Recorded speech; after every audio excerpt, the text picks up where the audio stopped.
What is up, movie nerds? Welcome back to the Movie Nerd James YouTube channel. We are back with another top 10 segment podcast episode. This time around, we are doing the top 10 films of the 21st century, part 1 and part 2. I'm joined by Silus Eversole, Chloe Massoff, and Jessica Parks. Welcome, guys. Yes, you got that so right. Yep, and then everybody's been on this podcast before, so I'm so glad to have you guys back. We just did our, 2010s? Top 10. That was such an awesome episode, and I'm so excited to tackle this. But before we get into this was actually an anniversary that happened back in March. But I haven't had my wife on the podcast since because I wanted her to be present. But when we did the 2010s, I totally forgot to talk about it. So this year was actually my 10-year anniversary of me getting into talking about movies and stuff like that, all the way back to 2015. It was, I love movies and all that stuff, and then also I injured my back because I used to do mixed martial arts for the past 5 years, and I hurt my back so bad that I couldn't do it anymore. I couldn't compete anymore, so I was kind of lost. I was just like, I didn't have a hobby. I didn't have something to do and all that stuff, and she's like, well, my wife was like, you were my fiance at the time, but you were like, you should probably just talk about movies. You love movies and stuff like that. I'm like, what?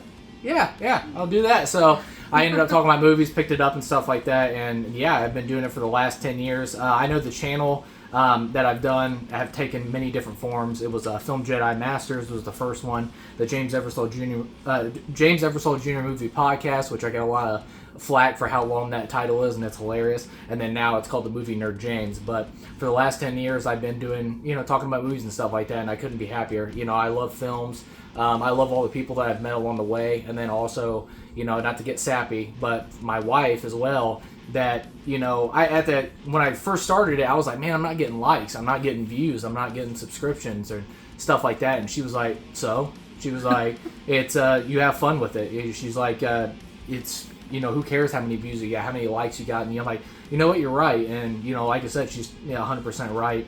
And then also, she's my wife and my queen and all that stuff because she knows how much I love movies. And we have a daughter, and she still knows that movies are my passion and lets me we adjust our schedule with our child to the point where I go to the movies all the time and all that stuff. But it's very emotional going on 10 years and stuff like that. And like I said, it's all thanks to my wife and stuff like that. She pointed me in the direction, and I love her to death, and I love movies. So it's been awesome, and hopefully another 10 years to come in the future and stuff like that. But yeah, it's the 10-year anniversary.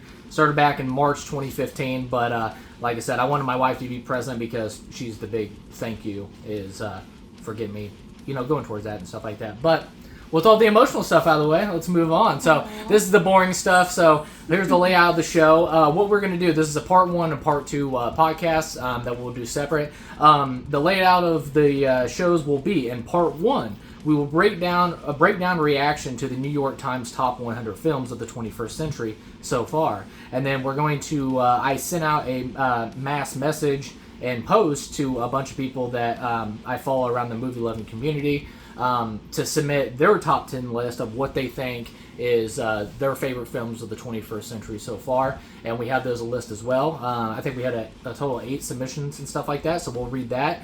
And then we will talk about our top 10 films of the 21st century honorable mentions, and that will be it for part 1. And then in part 2, we will do our top 10, our individual top 10, our personal list and stuff like that. But with all the boring stuff out of the way, are you guys ready to begin on to the first thing? Heck yeah. All right, so the New York Times kind of stole my thunder because I was actually, a couple months ago, I was actually going to do the top 10 movies of the 21st century, and then the New York Times comes out with the top 100 films of the 21st century so far.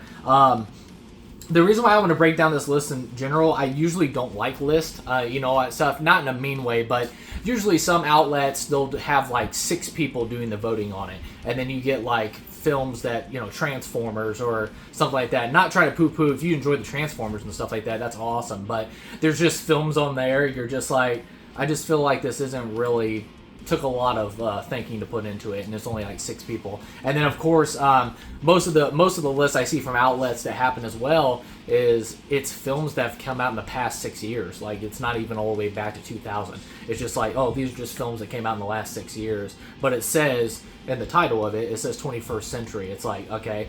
But the New York Times, they gave this list out with 500 plus directors, actors, cinematographers, writers, film writers, and all that stuff have been asked what are their favorite 100 films and stuff like that. So I really like that because that's people in the art form, and I really enjoy that stuff. So I was really impressed by this list. Now, don't get me wrong, there is definitely head scratchers in there, and oh, I can't believe this is in there and all that stuff. Of course, that comes with every list. But this one, I really wanted to break down and just give a kind of a reaction of everybody and stuff like that, because I really like this list. Like I said, it was voted by 500 different people that are directors, cinematographers, and they're in the film business and everything else. So I was really excited to do this. But we're going to start with 100, and then we're going to take it 9 films at a time, and then basically we're just going to give our what's your surprises or happy to see or head scratchers kind of reactions, and also a heads up with everybody included as well.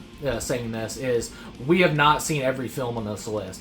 So there will be films that, we'll vocally say that I haven't seen this, I haven't seen that, blah, blah, blah. But we just wanted to break down the films we have. So you guys ready to rock?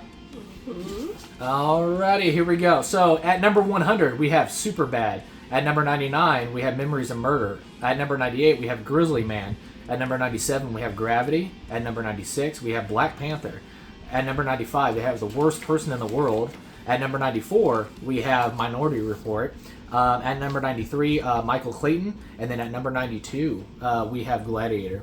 I'll take the first reaction right off the bat, and then I'll go around the circle or whatever. But I was super pumped to see Superbad in here. So I think that's the greatest comedy of all time, so that's incredible. Bon Jovi's Memories of Murder. I haven't seen Grizzly Man, but I know that's the documentary about the guy that lived with the bears, and they ended up tearing him apart in the documentary. And it's like, but that, Black Panther, The Worst Person in the World, very happy to see that on there. And then also Gladiator. That's one of my favorite historical movies and stuff like that. So Jess, what's your reaction to these first 9? Super excited to see Superbad in there. I feel like a lot of times comedy doesn't get like the recognition that it deserves, because it's not easy to make a comedy movie that's actually very funny. Yep. Obviously Black Panther, great movie. Minority Report, not a huge fan. I was like, okay. And then of course Gladiator is classic, so I wasn't surprised to see that one. The rest of them I don't think I've seen. Size? Nothing's popping out at me on this lot. All right. Chloe? Yeah, I think like the rest of us pretty much said Superbad is the one that I'm the most pumped about. Because if any comedy deserves to be on here, it's definitely that one. It's timeless.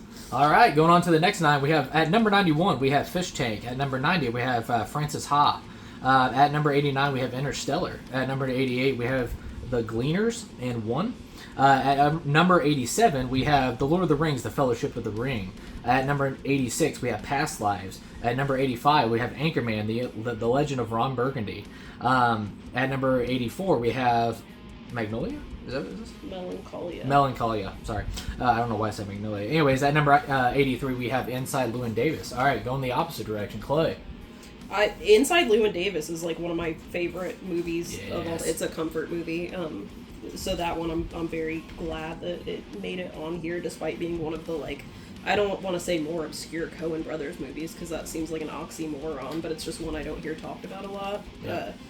The one thing that kind of threw me off was Anchorman, just because, like, I don't know, it just seems kind of random, like, what it is random. Why were people choosing that one of all the, like, dumb comedies of that time period and era? Like, why was it that one specifically? Not my favorite. It's fine. It should be Tropic Thunder. Yeah, honestly.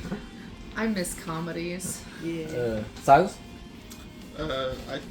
For this one, I was just surprised to see a Lars von Trier entry on there. I guess that was like the height of his popularity is around that time. Yeah. But I was still just like, oh damn, that's interesting to see. And Jess? I mean, what Chloe said about Anchorman, I was happy, obviously, to see Lord of the Rings on there, but like it needed to be on higher up in there. But we're big Lord of the Rings fans. Right. Yeah, I'm exactly what Chloe said as well. I was so happy to see Inside Llewyn Davis on here. I think that's a Coen Brothers that gets overlooked, and a phenomenal performance by Oscar Isaacs. The Lord of the Rings being in there, there's no surprise there. And then, of course, Christopher Nolan's Interstellar.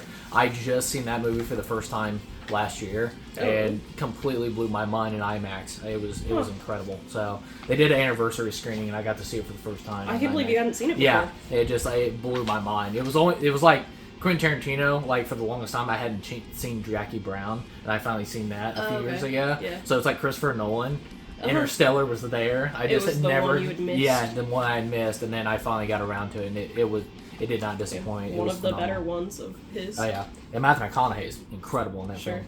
So, all right, moving on to the next lot, we have number 98. We have The Act of Killing. At number 81, we have Black Swan.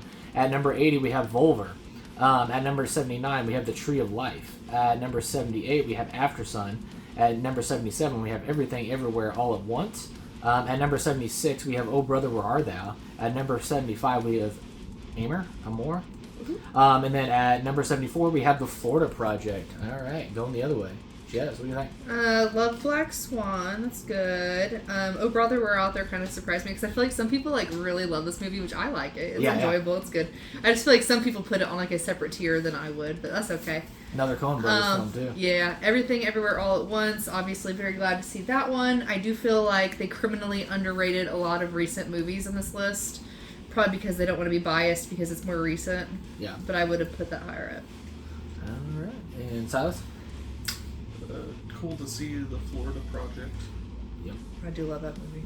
Chloe? Yeah, I'm glad that The Florida Project is on the list in general. I kind of wish it was higher up, or closer to the top spot, but that's just a personal bias. Yep. Yeah. And I agree with Jess. I was really happy to see Everything Everywhere All at Once on there. Best Picture winner. It's really cool. It's a very weird, fucking crazy movie that I'm still shocked that it won Best Picture. It was awesome. But The Florida Project, definitely, I think that's Sean Baker's best film. And then really happy to see Black Swan on there. Was it Darren Aronofsky? Did they say it right? Mm-hmm. And then that's, I think, the best performance of Natalie Portman's career. And she has a phenomenal filmography. And I think she's incredible in that film. So, all right. All right, going on to the next lot, we have at number 73, Ratatouille. At number 72, we have Carol. At number 71, we have Ocean's 11. At number 70, we have Let the Right One In. At number 69, Under the Skin. At number 68, Hurt Locker. At number 67, we have Tar. At number 66, we have Spotlight. At number 65, we have Oppenheimer. And then I'll take this one away too. Before we rotate, I Let the Right One In. Hell yeah! And, I think that's the greatest vampire film ever made, and one of my favorite top 10 horror films of all time, probably top 5. And it's incredible. Super shocked, but also super happy to see Under the Skin on here. That's a fucking awesome movie. That I will not say what the twist is in that because it's incredible. And then Tar, one of the top 3 best performances by Cate Blanchett. The movie freaking rocks. And then, of course, Oppenheimer's on here. I love that movie so much. And based off the American Prometheus book, and to see that book, how Christopher Nolan brought that to life, and then, of course, it won Best Picture, and then Cillian Murphy got his long overdue Oscar and all that stuff. So yeah, super happy to see that. Clay? There are some heavy hitters in this one. I am glad to see The Hurt Locker. I think The Hurt Locker is one that should have been farther up on the list, but I'm just glad to see, looking through the rest of it ahead of time, I don't think there's any other Catherine Bigelow movies on there, and this one was definitely probably her best. Yes. So yeah, I'm glad it's in there. Also, Let the Right One In. Obviously, that's a great one.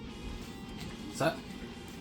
Yeah, I was also a huge fan of The Hurt Locker back in the day, and I was very surprised to see Let the Right One In. I didn't realize it had been catapulted after all this time to the status that it has been in the zeitgeist. I had no idea that enough people cared about it that it would make a list like this. Okay. So pretty cool to see. It's also pretty cool to see if they put that one in there and not the remake, even though I think it is extremely serviceable. Mm-hmm. Just really interesting to see, because usually when you see lists like this, especially in U.S. publications, you get a lot of region bias. Yeah. So it was very cool to see the original Let the Right One In. Yeah. What about you, Jess? I agree with you on the region bias. I like to see the original one in there.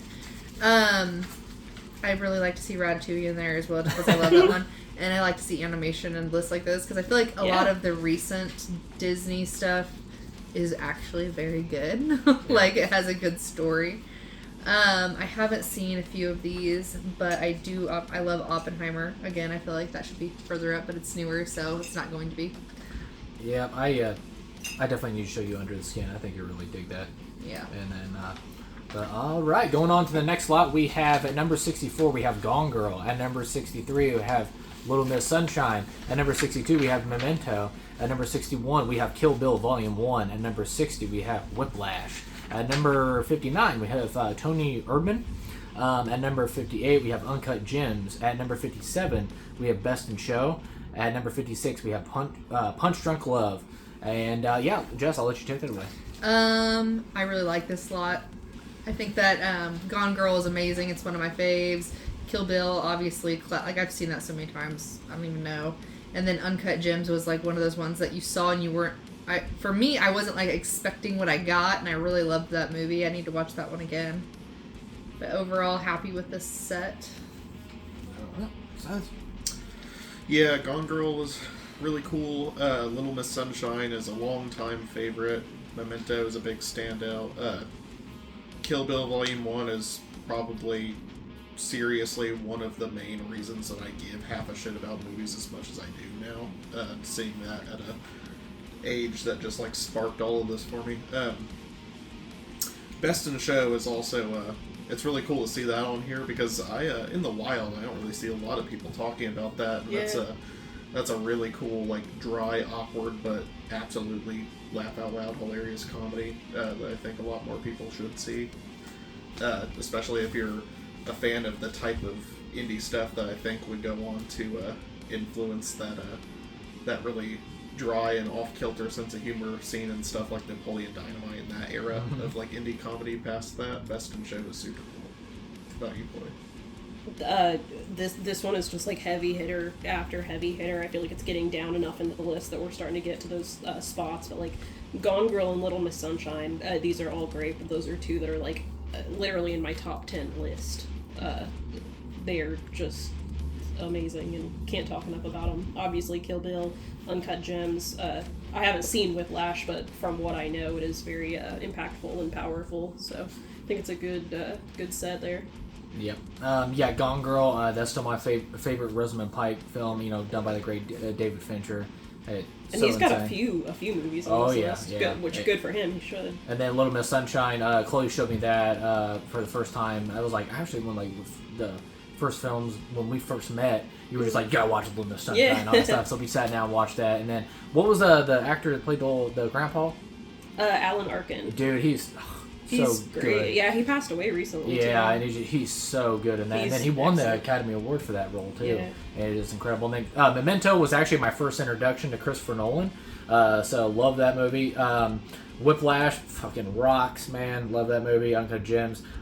Really happy to see Best in Show on here, because that was, if you go back and listen to our top 10 2000s films that I did with my uncle Chad Eversole, that was actually one of his top 10 favorite films from 2000s and of the century and stuff like that. So I was really happy to see that on here, especially for him and stuff. I haven't seen it personally, but I want to check it out because I hear nothing but great things. And then to see it in the list for the 21st century voted by all these people in the film business, that's really, really cool to see. And then finally, Kill Bill Volume 2, that movie fucking changed my life when I seen that thing for the first time.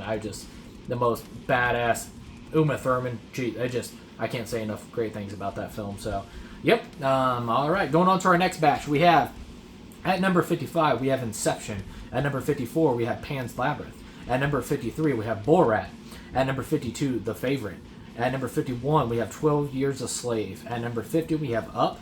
At number 49, we have Before Sunset. At number 48, we have The Lies of the Others. At number 47, we have Almost Famous. And Chloe, I'll let you take it away. Yeah, I'll definitely take this one. I'm really glad that Borat is on here, and I'm glad that it's as high up as it is. Not necessarily because it's like good per se, but just because of how socially and culturally influential it was at the time that it came out. It was very like controversial, but it was also very heralded and was something that brought, I think, a lot of different socioeconomic groups together. Sacha Baron Cohen, I think, is a comedy genius, I guess. I know he has done something, or like it might not be one of those things where you like see eye to eye with everything he does or whatever, but like you have to admit that this was very, very powerful, satirical. It was just very important. Pan's Labyrinth, obviously, it's one of my favorite movies of all time. Kind of like how Silas said Kill Bill like made him give a shit about like movies and more just movies in general. Pan's Labyrinth did the same for me as far as it really opened my eyes as to how much intention and passion and creativity and like pure love that could be put into a movie. I think that it's Guillermo del Toro's magnum opus, and it's beautiful. The rest are all really good. The favorite, Yorgos Lanthimos, if he has any movie on this list, I could see where it's that one. 12 Years a Slave was obviously very, very popular, very powerful. They're all good ones. Yep. What's that? Silas, what about you? To piggyback off of that, Pan's Labyrinth, if Kill Bill was an inception point for me, Pan's Labyrinth was definitely a huge reinforcement on how much I could fall in love with a movie and how much I could appreciate just the mixing of genres and tones and moods and styles and things that I hadn't seen put together before in such a impactful and powerful way.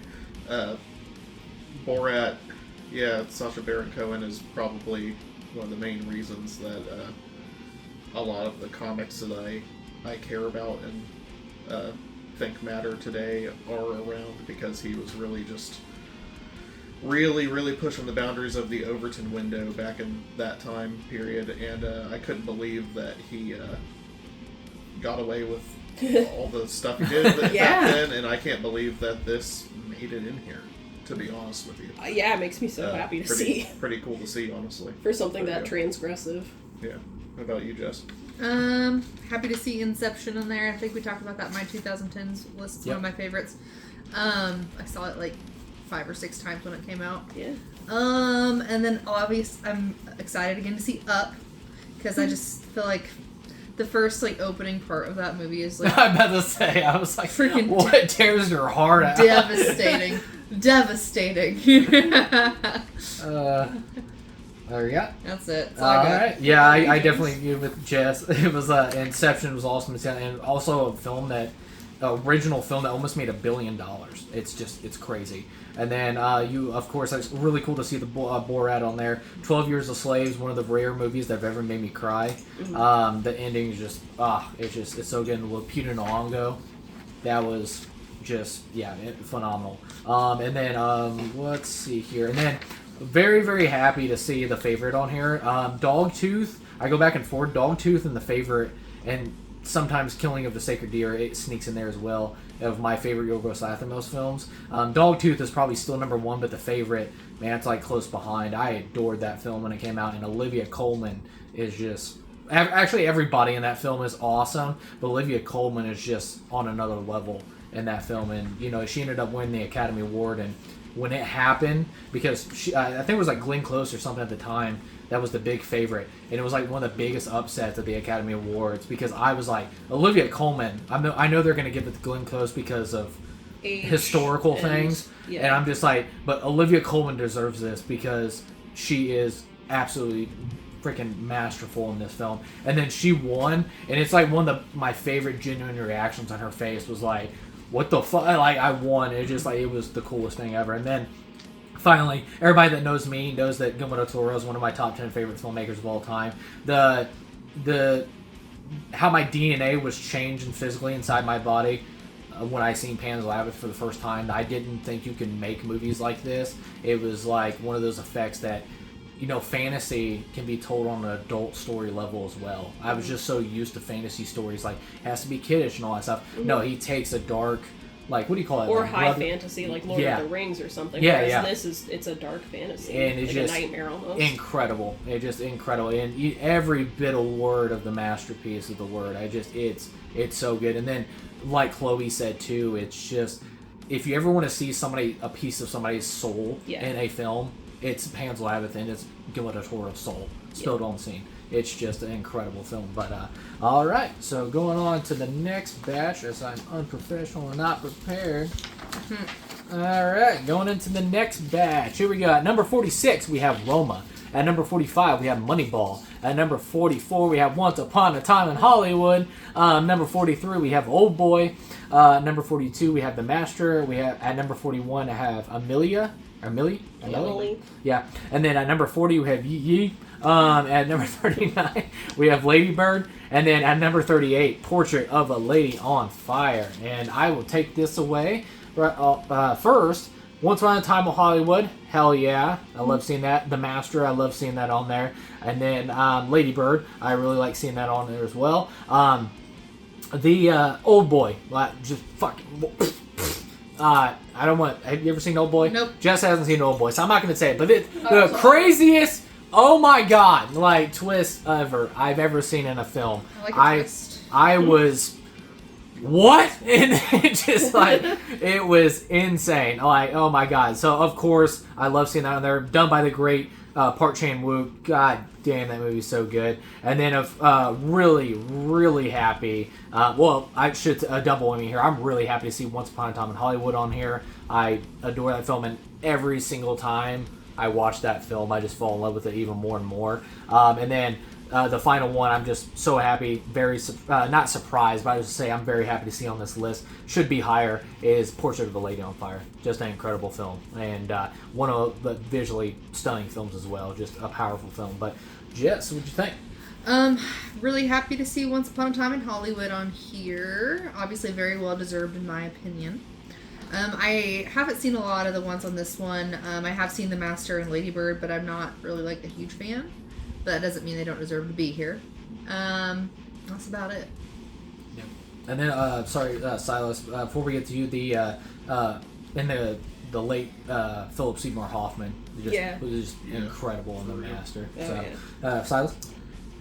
Yeah, I Actually makes me I'm happy about, and can't say I don't agree that any of the entries, especially some of these repeats we're seeing with Tarantino and the Coen brothers and whatnot, all great films. I do think it's a little crazy that they get to double dip into this thing. Yeah, right. Because with as many people working in the world as there are, and we're doing a top 100, and they get to have multiple slots, this must have made their day to read, I'll just say that. But Old Boy is definitely a classic and a masterpiece. So is the rest of the Revenge trilogy, honestly. I understand why Old Boy is the standout and the beloved, but I would almost say that in terms of the mainstream zeitgeist at this point, I'd almost say Old Boy has become strangely high in status. I never really expected it to get to this point, so it's very interesting to see it get as high up the ladder as it has managed to over the years, just because that was considered not necessary, kind of an underground thing for a while, because Korean cinema was still pretty up and coming. That was toward the earlier portions of them really coming into the fold as being so transportative in quality that they could stand side by side with Hollywood films in the Western canon. And this was one of the first movies that kind of really found that place and popularized that. So it's cool to see that it's retroactively getting that much love. Amélie is also a very, very awesome French film. Definitely recommend that if you have never seen it. But yeah, that's my two big standouts on this one. How about you, Chloe? We're starting to get down to where they're really big, really good standoffs. This one specifically, I don't have as many that I've seen out of it. The one that I'm the most excited about is Once Upon a Time in Hollywood. And the fact that it's number 44 on the list makes me happy. Because I feel like it was, obviously we know it was Quentin Tarantino's love letter to Hollywood. But I feel like a lot of people just didn't really get it or understand it and all of the nuances. Yes, 100% agree with that. But I guess it makes sense if this list was curated by film people. Yeah, that they would like understand. So it just makes me happy that it's where it's at and that it's on this list in general. Yeah.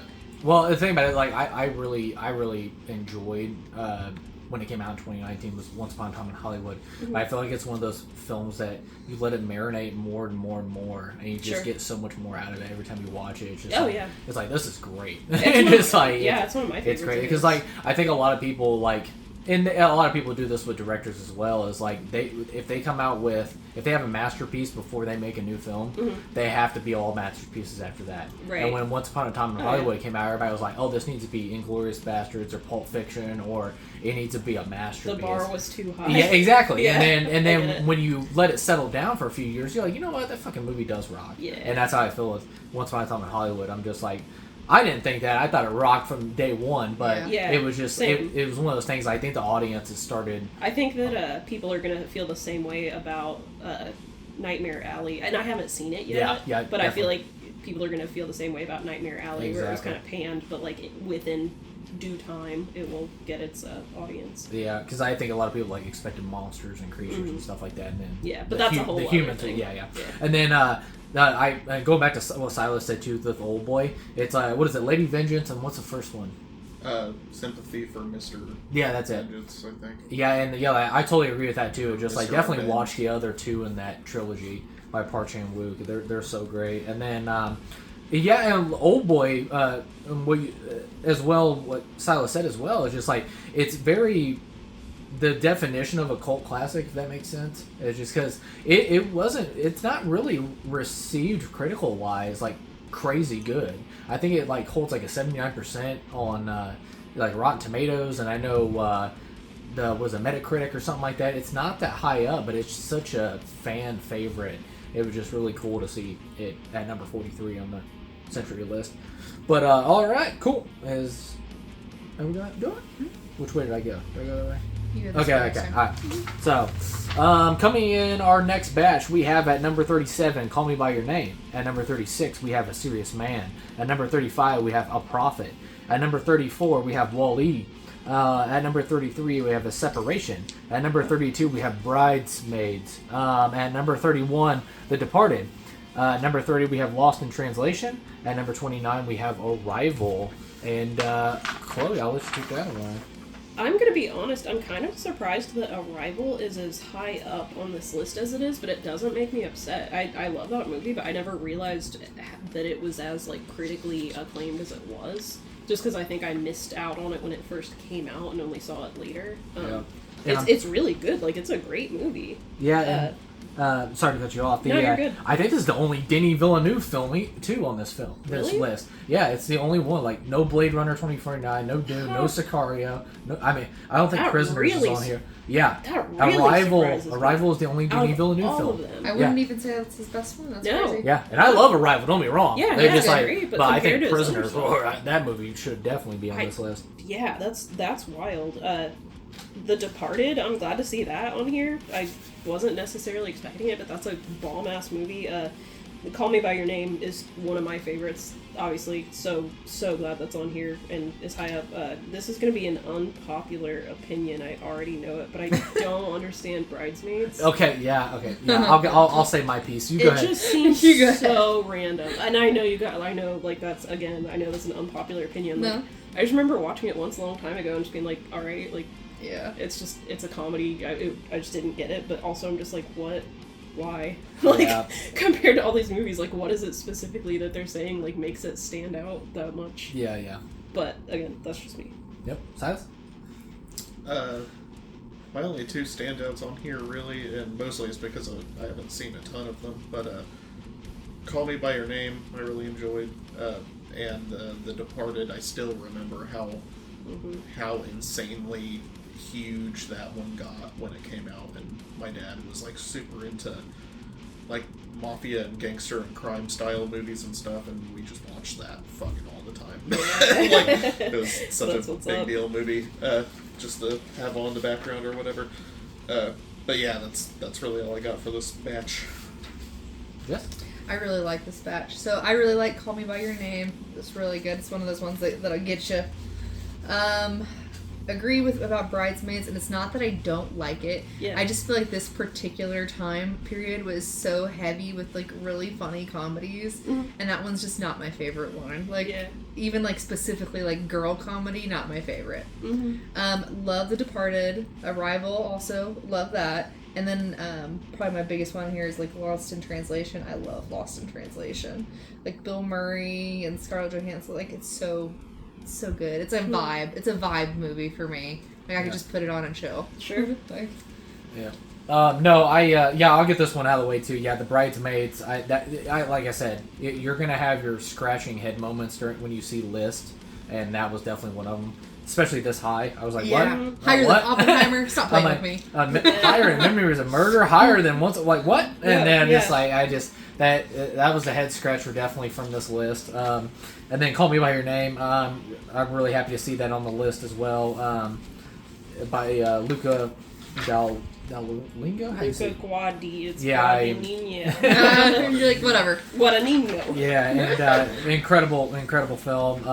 And then, of course, the real explosion of Timothée Chalamet. Yeah. WALL-E, love WALL-E.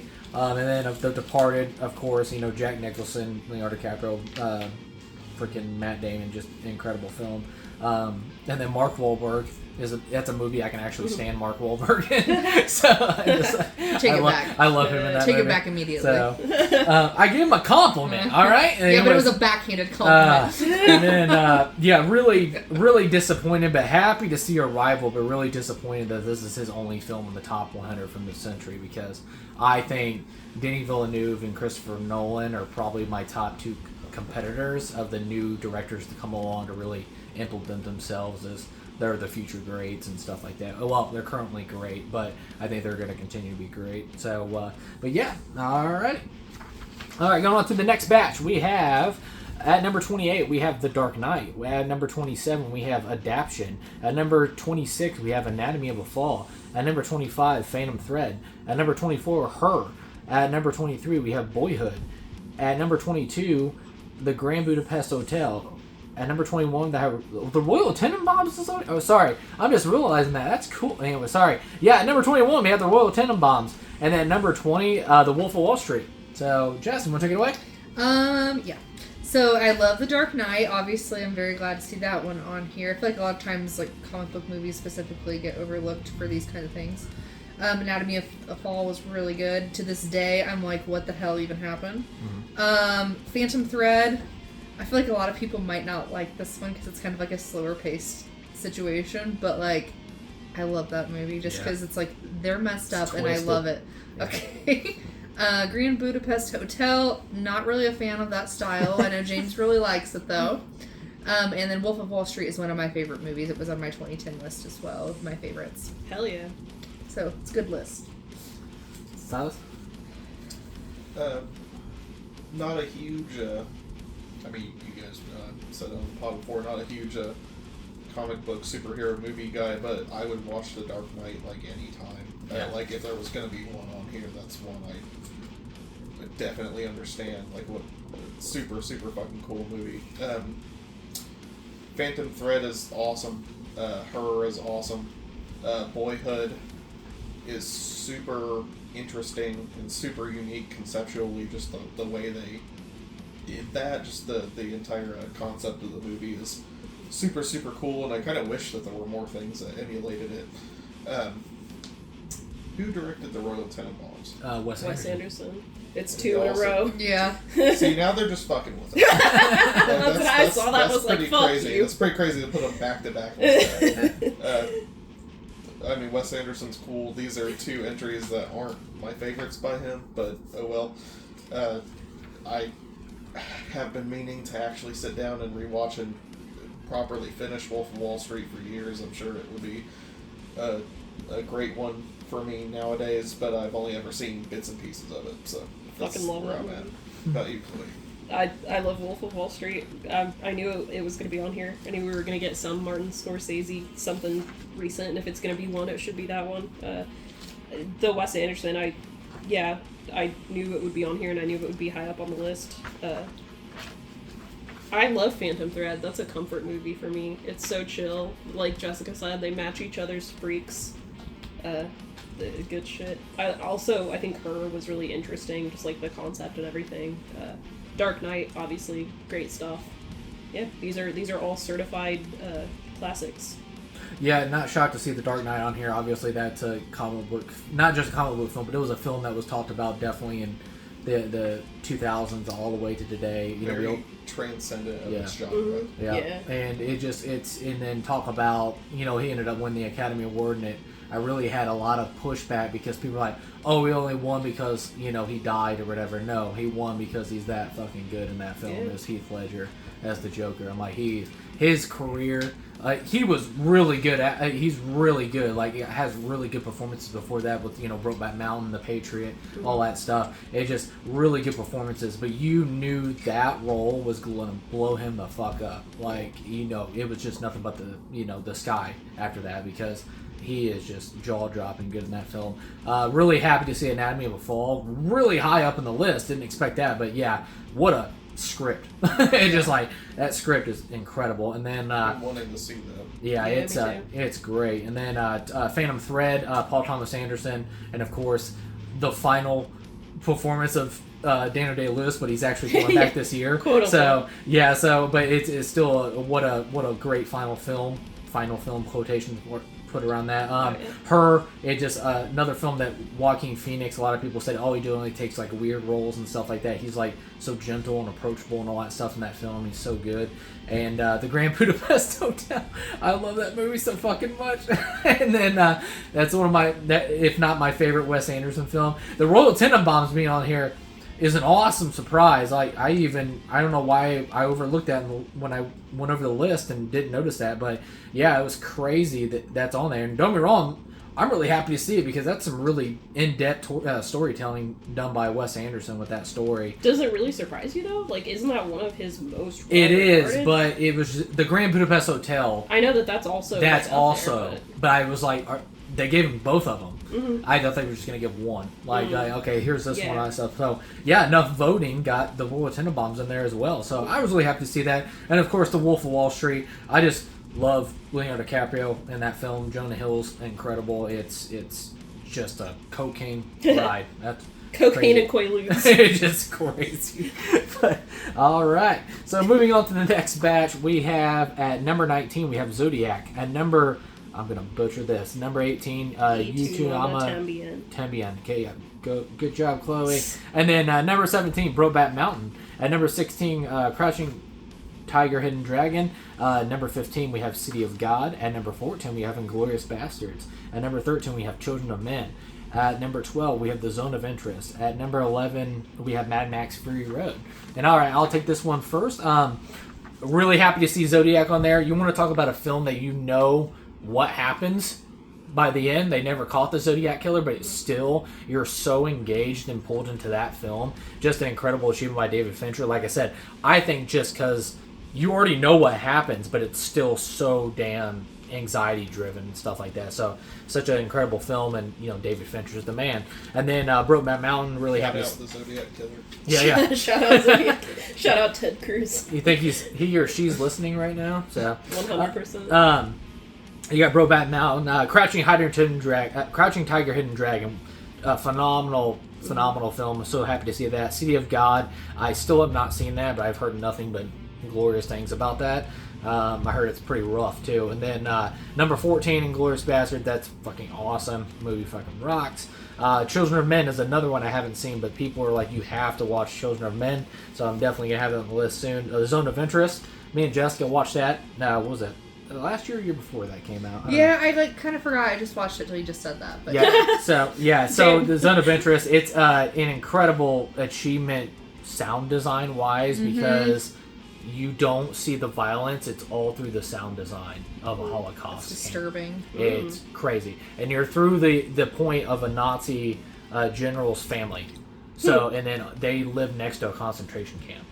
Interesting. And it's crazy. And then of course, fuck yeah, devil horns, hell yeah, fist pump, whatever, Mad Max Fury Road, baby. So, all right, Jess.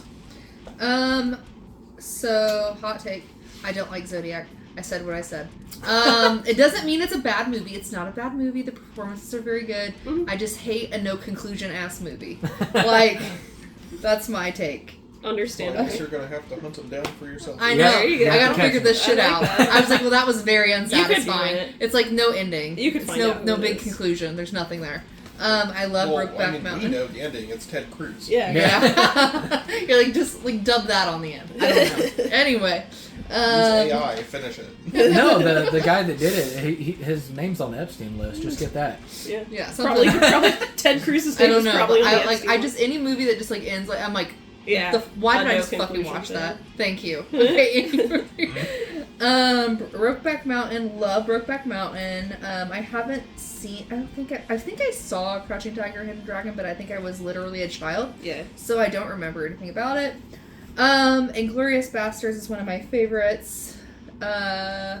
Zone of Interest, like James said, like the sound design is like really that movie was just disturbing, but it was very good. It was kind of, I put it up there. I kind of reminds me of like Schindler's List, of like it's like a one-time watch because that really disturbed me, in the best way possible. Mad Max Fury Road, very good movie. Not such a huge fan just because I don't feel like it was a Mad Max movie. I feel like it was a Furiosa movie, which is fine. It just wasn't what I was wanting, but it is a very good movie. And the sound design, it's a beautiful movie. It's really pretty. It won like a ton of awards that year. It's very Get the good. fuck out of my house. I know you I'm love just kidding. it. You see that door? Walk out. I just Leave. wanted more Mad Max. Understandable. You're walking home. No, I'm just- I will never yuck anyone's yum. It's just not for me. It's okay. Okay. Yeah. Okay. Silus. Yeah, man, Glorious Bastards is such a heavy hitter, and I love annually revisiting this movie. But I gotta say, and I'm not mad about it. But damn, we are glazing Tarantino. As you We are- should. We are He's the glazing man. Tarantino with this list. We really Crazy work, man. He's iconic. I kind of get it. Him and like Christopher Nolan. Christopher Nolan's got 5 films. I'm on about to there. say, I was Yeah. like, Yeah, That's a that's lot. fucking crazy. Multiple Finchers, multiple. Yeah, I was gonna Wes notice the Andersons, Finchers. all kinds of shit. Children of Men is amazing. Definitely deserves more attention. Also, why isn't there a better new release of that movie? I Yeah. have an old DVD of that. It's fucking full screen. oh wow. It's like 4:3 and shit. Yep, yep. And it's like I've been trying to look for a good Blu-ray. There's like one cool steelbook that's super out of print, really expensive now. Yeah. Why doesn't Children of Men That's have There- a new there will be- modern release? Yeah. There Will Be Blood doesn't have a 4K. Actually Yeah, insane. yeah. I genuinely don't understand that. I'm hoping Criterion or somebody fucking just, yeah. Yeah, why haven't they already? Yeah, That's it's insane. weird. Yeah, Mad Max Fury Road is super cool.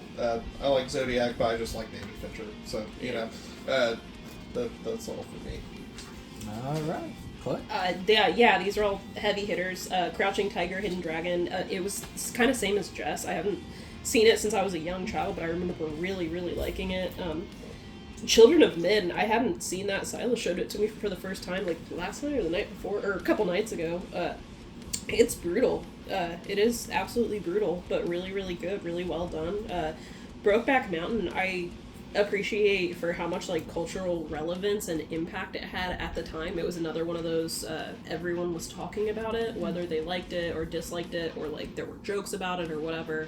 I've still yet to fucking see that. It's really I good. It's can't good. believe I haven't It seen is yet. good, but I I meant feel to like it's say that. more just like it's a great movie, but I think the relevance that it still like holds to this day Yeah, is just it's still because of relevant. how because of how like big of a deal it was when it came out, which I really respect. I always think that's anything that makes waves is really important in my book. Mad Max Fury Road, it should be personal opinion, should be farther up on the list, but number 11 I guess is still pretty good. It's pretty damn good. really Yeah. good. Yeah, I was like, Mad Max, I was like, man, that's not in the fucking top 10. What the hell? In my personal Yeah. opinion, it's kind of like Pan's Labyrinth. It's one of those like very, very few rare perfect movies. Yeah, and then back to Brokeback Mountain too. If you ever want to take a side trip about that movie, it was over, I think it was a Cannes Film Festival or something like that, and I sent the video to you guys as well. Is there was some reporter, Heath Ledger, told Yes. Heath Ledger the movie was disgusting. Why would you make something like this? And then he just gives the most baller, like, professional, but also fuck you, polite answer back and stuff like that. And it's just, that was a beautiful mind that we lost with Dusan. Yeah, it's very intelligent answer. Yep, and just He's so phenomenal. but also movie, lit too. the guy on fire and stuff like that, and it's so good. But yeah. But all right, here we go, guys. In the top 10, here we go. At number 10, we have The Social Network. At number 9, we have Spirited Away. At number 8, we have Get Out. At number 7, we have Eternal Sunshine of the Spotless Mind. At number 6, we have No Country for Old Men. At number 5, we have Moonlight. At number 4, we have In the Mood for Love. At number 3, we have There Will Be Blood. And then at number 2, we have Mulholland Drive. Jess. So I recently saw Social Network, and I absolutely fucking loved it. I can't believe I hadn't seen it before. It was, like, not what I was expecting, though. It's very good. I haven't seen about half of these. I have seen Get Out. Obviously, I love that one. I think that was in my 2010s list. Yep. I love Moonlight. Very good. It's like one of those movies, I saw it, and I was just like, it should win everything. Yeah. No Country for Old Men, I've seen, not my jam, as James knows. We just watched for the first time There Will Be Blood last night. I watched it for the first time.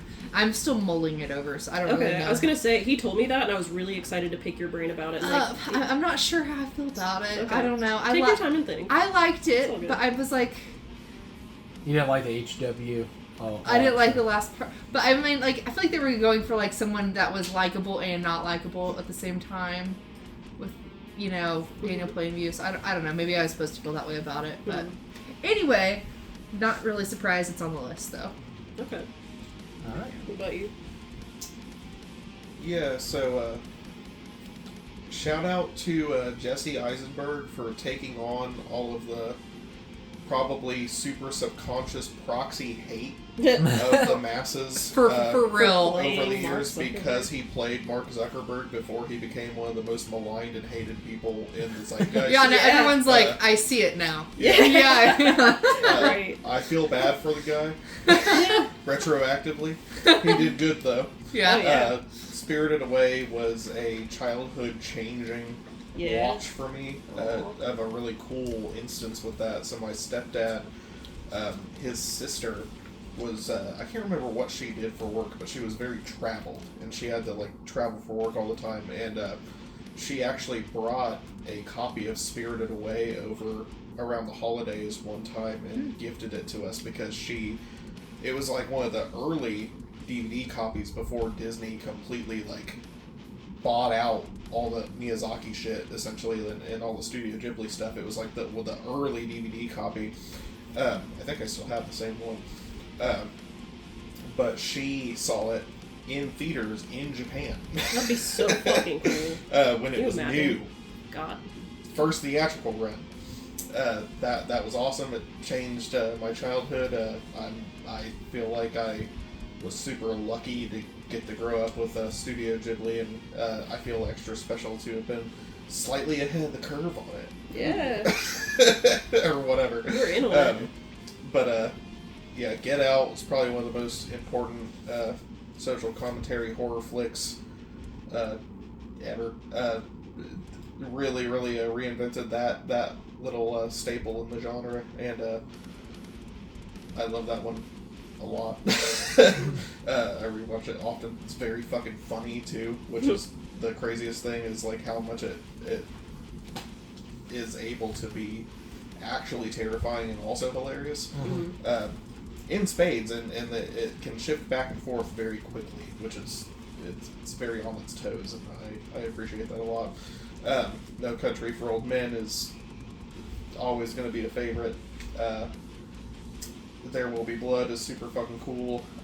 Super happy that Chloe showed me that. Mulholland Drive, man, just happy to see anything from Lynch on the list. Happy that there's at least one on here. And when I say that, like it sucks when, like, famous people or, like, people you look up to or whatever, it sucks when they die, you know? But, like, that one actually fucking tore me up a little bit. Like, it's crazy to think that he's gone. Yeah. Rest in peace to David Lynch. Super glad that he made the list, and it's insane that he was able to get up to number 2. So, yeah. Chloe? Yeah, on the topic of David Lynch and him like making it to this list, I'm glad that he did, and I feel like it's very well earned. I'm just surprised that it's Mulholland Drive. I would have expected it. Oh well, never mind. I was thinking of Eraserhead, but that one's older, isn't it? Yeah, it's 20th century. Oh, okay, yeah, never mind. So yeah, that does make sense. I like the newer films, because I can think of a handful of David Lynch ones I probably would have put above this, but no, good for him. There Will Be Blood, that's a favorite. I know it's kind of pitted against No Country for Old Men, not like in a way, but they're both totally different. But out of the two, I think There Will Be Blood is like more of my favorite. I still very much liked No Country for Old Men, but it just has its own unique audience, I think. Yeah. Barry Jenkins, I'm glad to see that Moonlight was on here. Get Out, obviously, that was very important, and I'm really glad it's as high up on the list as it is. It surprises me a little bit, but I also, like, I'm totally fine with it. Jordan Peele, really, imagine just coming out with your directorial debut for, like, a horror film when you're known for being a comedian, and then you just knock everyone's socks off. It was and still is just like a culturally relevant powerhouse. Spirited Away, amazing, beautiful, and also, yeah, Social Network. Especially, it's one of those films that was relevant at the time, but like as time goes on, it gets more and more relevant. It seems like. All right, yeah. The Social Network being on there, that was one of the films too. I thought it was like, it was like literally happening when I was in high school. Was the big boom of the Facebook and all that stuff. Yeah. And I was like, I feel like this is a movie way too soon to make because it's literally happening right now. Yeah, like, it was pretty fresh still. Yeah, and then it fucking movie was amazing. I was just like, okay, I'm wrong. So you're just like, yeah. I feel like we should make more movies about these billionaire Right. a-holes. It was just like, it was. It's also crazy though, because like I'd say out of everything that David Fincher has made, that's like his only like straight up propaganda film, because it portrays Mark Zuckerberg as a human and not a lizard person. I was wondering where the fun were going. I was like, what? Shout out though to Trent Reznor and Atticus Ross for fucking up the soundtrack with this. Oh yeah, it was so God, good. It was like so Andrew good. Garfield too is so good. Like Armie Hammer playing the twins. Yeah, there was so really much to pick Zuckerberg's brain about his obsession with Sweet Baby Ray's. Weird guy. I want to pick his brains like out. Well, no, like it was just. I feel like it just like Tweezers. culturally like hit the Tweezers. nail on the head. Even now, it's like these guys are fucking weird, and It that gets is why more they and are more. so awful. And like that's they're why like this is aging like fine wine. I know. The more it's like solidified. they're in mad human that they're fucking consciousness. weird, and that is what it is. Exactly. Yeah, and then I'm really happy to see, especially in the top 5. Wow, it just is Barry Jenkins' Moonlight. Yeah. I still pisses me off to this day because the whole debacle with the La La Land Best Picture reading and stuff like that. That will be what is always remembered by that Academy Awards, and that's what fucking sucks, is because that film deserves the spotlight it deserves because it was so good. And I just but now granted, personally I'd put No Country for Old Men top 5, but still Moonlight being there is just it's an incredible. And then In the Mood for Love, very happy to see that there. A great movie, can't wait for Jessica to watch that for the first time. And then There Will Be Blood is just it's one of my favorite films of all time. God tier. Yeah, it's one of the best performances ever, I think, ever put on screen by Daniel Day-Lewis as Daniel Plainview. Nothing will beat it. And I've had stuff that's really come close, but you sit there and you marinate on it, and you're just like, it's untouchable, and it's just phenomenal. It's just a battle for second. That's the interesting part, because it will always be. I'm gonna feel like until I die will probably be Daniel Day-Lewis in that film. And then Spirited Away, Hayao Miyazaki, just that was the first film I ever watched by that man, and it changed my life forever. And it was also the thing that I wish a lot of people would change their perspective on films as well. It's like, oh, it's a cartoon or it's an anime, so that's for kids and stuff. Like, no. Hayao Miyazaki, his films just tell so many deep layered stories, and I'm not saying it can be for kids and adults, but it can disturb a kid if they watch it. Some of his films, but it's more than just a cartoon or anime. It's more than that. It's a fucking awesome movie, and I absolutely love that. It's a masterpiece. And then the No Country for Old Men, obviously, that's fucking awesome. And then Hug Rubber Dim is absolutely amazing in that. Like I said, before I say this, please put your pitchforks away, torches, all that stuff, and everything else. I'm not the biggest David Lynch fan in the world. I love The Elephant Man. I absolutely love that movie. I own the Criterion Collection and stuff like that. So I do love a film by the man and stuff like that. I've never just been a David Lynch kind of guy. He's kind of an acquired taste. Yeah. Not even that. Like I can see that. But where I'm going with that is I absolutely... You have to be a little more cracked. Yeah. Yeah. Well, the thing about it is, too, is like and now what I was trying to say with that is I absolutely deeply respect the man, though. Sure. And I love that so many people love that man's films, and I love that and stuff like that. It's just like the amount of respect and everything else. Like I said, I love The Elephant Man.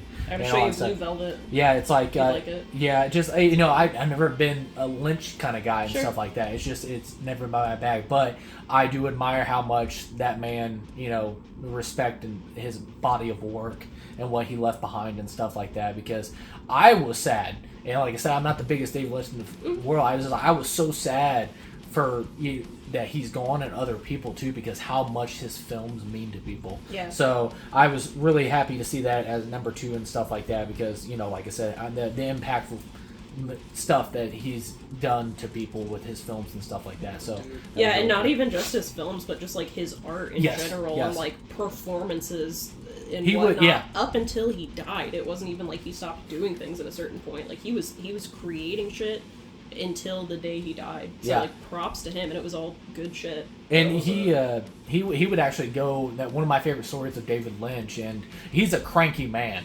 and all that stuff. He's an but anomaly. He's He's like a fucking cryptid. hilarious I love cranky, him. and I love it. But one of the things he did, Crazy. yeah, he Yeah. is crazy. and he went to a college campus and just set up a chair and a fucking little booth tent and had filmmakers come up and ask him advice about making movies. Yeah. Just for free. Yeah. Just did it one afternoon. It was like all that stuff. I think it was just the coolest shit ever. But I'm really happy to see him at number 2 and stuff like that. But yeah. All right, guys. Well, this is a collaborative effort, so everybody chime in, all that stuff. We won't go around and rotate and stuff like that. But at number 1 is Bong Joon-ho's Parasite. I think I'm absolutely 1,000% very happy with that, because that's a masterful film by Bong Joon-ho, and I was super happy to see that thing win Best Picture, and it was the first time that a foreign film has ever won Best International Film, and won Best Picture, and won Best Director, and won Best Original Script. It's just like, it's a masterpiece of a film, and I'm totally fine with that, and it is a very, very impactful film. It doesn't matter what time. It's just the lower class and the higher class, and especially in South Korea and all that stuff, with everything, the different dynamics of the lower class and the higher class, to the point that even it made me dive into seeing in the walls over in like Korea and things like that. It is that way. Yeah. If you come from a low income family, you can't make your way up. It's literally held against you. Even getting a job or going to college or something like that, if they see that you come from a low income, that you don't go any further than that, and it's fucked up. Yeah. So it's You just can't like, really do it here either, unless you're a psychopath. yeah. You can't do it without exploiting others, Karl Marx, etc., etc. No, I agree, and I I think that's why it was so universally praised, is because it's Yeah. becoming so universal it's the out world of over. out of all of the films on here that could be number 1 and that everyone could collectively decide as number 1, there are other movies that could have made it above Parasite, but I think what makes Parasite so powerful is not only its accessibility, it's like universal accessibility, because you know how many people, we all know people who are like, I can't watch foreign movies because I can't read subtitles, like I just won't do it or whatever. But Parasite is one of those movies I feel like that anyone, it just seems like a more accessible version of that. Even though you still have to read it, it's still engaging enough, and it's just really good. It's also, I'm just glad that it's kind of like a class warfare movie. That's the message, because I feel like when it all boils down to it, there's race, gender, etc. But it's all rich versus poor, you know. Yep. Mm-hmm. Yep. Also, I just haven't Bong seen Joon-ho. I'm so glad Bong Joon-ho, like, it's him. If anyone deserves it, he does. Yeah. Sorry to cut you off, Jess. No, you're good. I haven't seen it, but like I'm excited to see it. I want to know if it's appropriately hyped. I like what I'm hearing. There are some twists in it too that I think you'll I'll enjoy. dig it. Yeah, it's very, you don't know what's coming. Yeah. It's And so unexpected. And I don't mean it like, I really mean it like it is perfectly written. It's perfectly acted. It's perfectly shot. It's just beautiful. It's one of those films, like, don't get me wrong, it doesn't have to be your favorite film of all time personally and stuff like that. When you see it, you're just like, God damn. It's something I think that, everyone can watch and like get something out of. Yeah, and agree on, or just I remember like people talking about how physically, like the Raiders of the Lost podcast. I love those guys, and they were just talking about like the physically after the first time I watched it, I was just like, holy fuck. You're like clenched up the whole time. Yeah, I'm just holy shit. And just like all that stuff. And Bong Joon-ho, man, he's awesome. And you want to talk about another one that's a top great of the 21st century, Bong Joon-ho. His filmography is incredible. Yeah. So, what about you, Silas? So one last thing before I get into that, to piggyback off of the last thing with David Lynch, man, that had to be the most, like, in my neck of the woods and the movie communities and stuff that I see on social media more often or whatever, that whole, like, week when he died, that shit was palpable. Yeah. It was crazy. It felt like we lost a president or something. It was just everyone was on it. Yeah, everybody was on it. Yeah. But, so Parasite is an amazing film. Super cool, super awesome. I really loved it front to back. I really, really did. It's so new, though. I know. Yeah. Like, I get that. Like, good for it to get to this point, but man, it has already been. It got so much praise. About 6 years, though. That's too crazy. Yeah. Has it been 6 years? Yeah. 2019. Oh, that's crazy. I know. Time flies. Right. Yeah. Well, good for you. All right, guys. Well, that's what we have for the segment of the New York Times Top 100. Like I said, I wanted to break down the list because I really enjoyed that list. I think a lot of really good perspectives and good minds went into that, and also I think a lot of thought process and a lot of details and stuff went into that, so I was really happy with that list. But yeah, that was a lot of fun. So we're going to move on, but before we do this, Jessica's going to read them out and stuff like that, and then we'll go around and give our, what our thoughts are. Yeah, we don't have to go around in a circle. Just give out your vocal thoughts and stuff like that. This is, I went around the movie-loving community, and I asked people to submit their top 10 submissions for their top 10 favorite films of the 21st century so far. And I just want to give a special thank you to all the submissions and stuff like that. I really appreciate that. It's a lot of fun when I get every single corner of the cinematic universe, because that's what I love about movies is there's a corner for everybody in the cinematic universe, and I love that. And I love reading people's top 10 lists because the different flavors and different tastes and all that stuff in movies. But a special thank you to the Rogue Reviewer. A special thank you to Hannah Johnston. A special thank you to Chad Eversole. A special thank you to Jordan Powell. A special thank you to Joseph Jenkinson, the Joseph the Reviewer. And a special thank you to Andrew Corns, who's the revisionist alchemist? I don't know. Alchemac. Sorry if I butchered that, Andrew. Sorry, man. And then we special thank you to Zach Ferguson, and a special thank you to Emmy-winning journalist Brandon Pope. Brandon Pope is somebody I went to high school with and stuff like that. I love that dude. I'm so happy and proud of that dude, and seeing that he's an Emmy winner now and stuff like that. So good for him. But thank you so much to everybody that submitted the list and stuff like that. So Jessica, why don't you go ahead and give us our first submission? All right. So Sorry, this one, what was that? 8? 8, yeah. 8 different. That's pretty damn good, man. Yeah. Good pull. Good returns. Yeah. All right. So this is from Zach Ferguson. Okay. Starting off strong. The Human Centipede. Fuck yes. Full sequence. Oh my god. A Field in England. Interstellar. The Imaginarium of Dr. Parnassus. Oh, Parnassus. Yeah. Parnassus. Another So- Heath Ledger underrated role. Sunshine.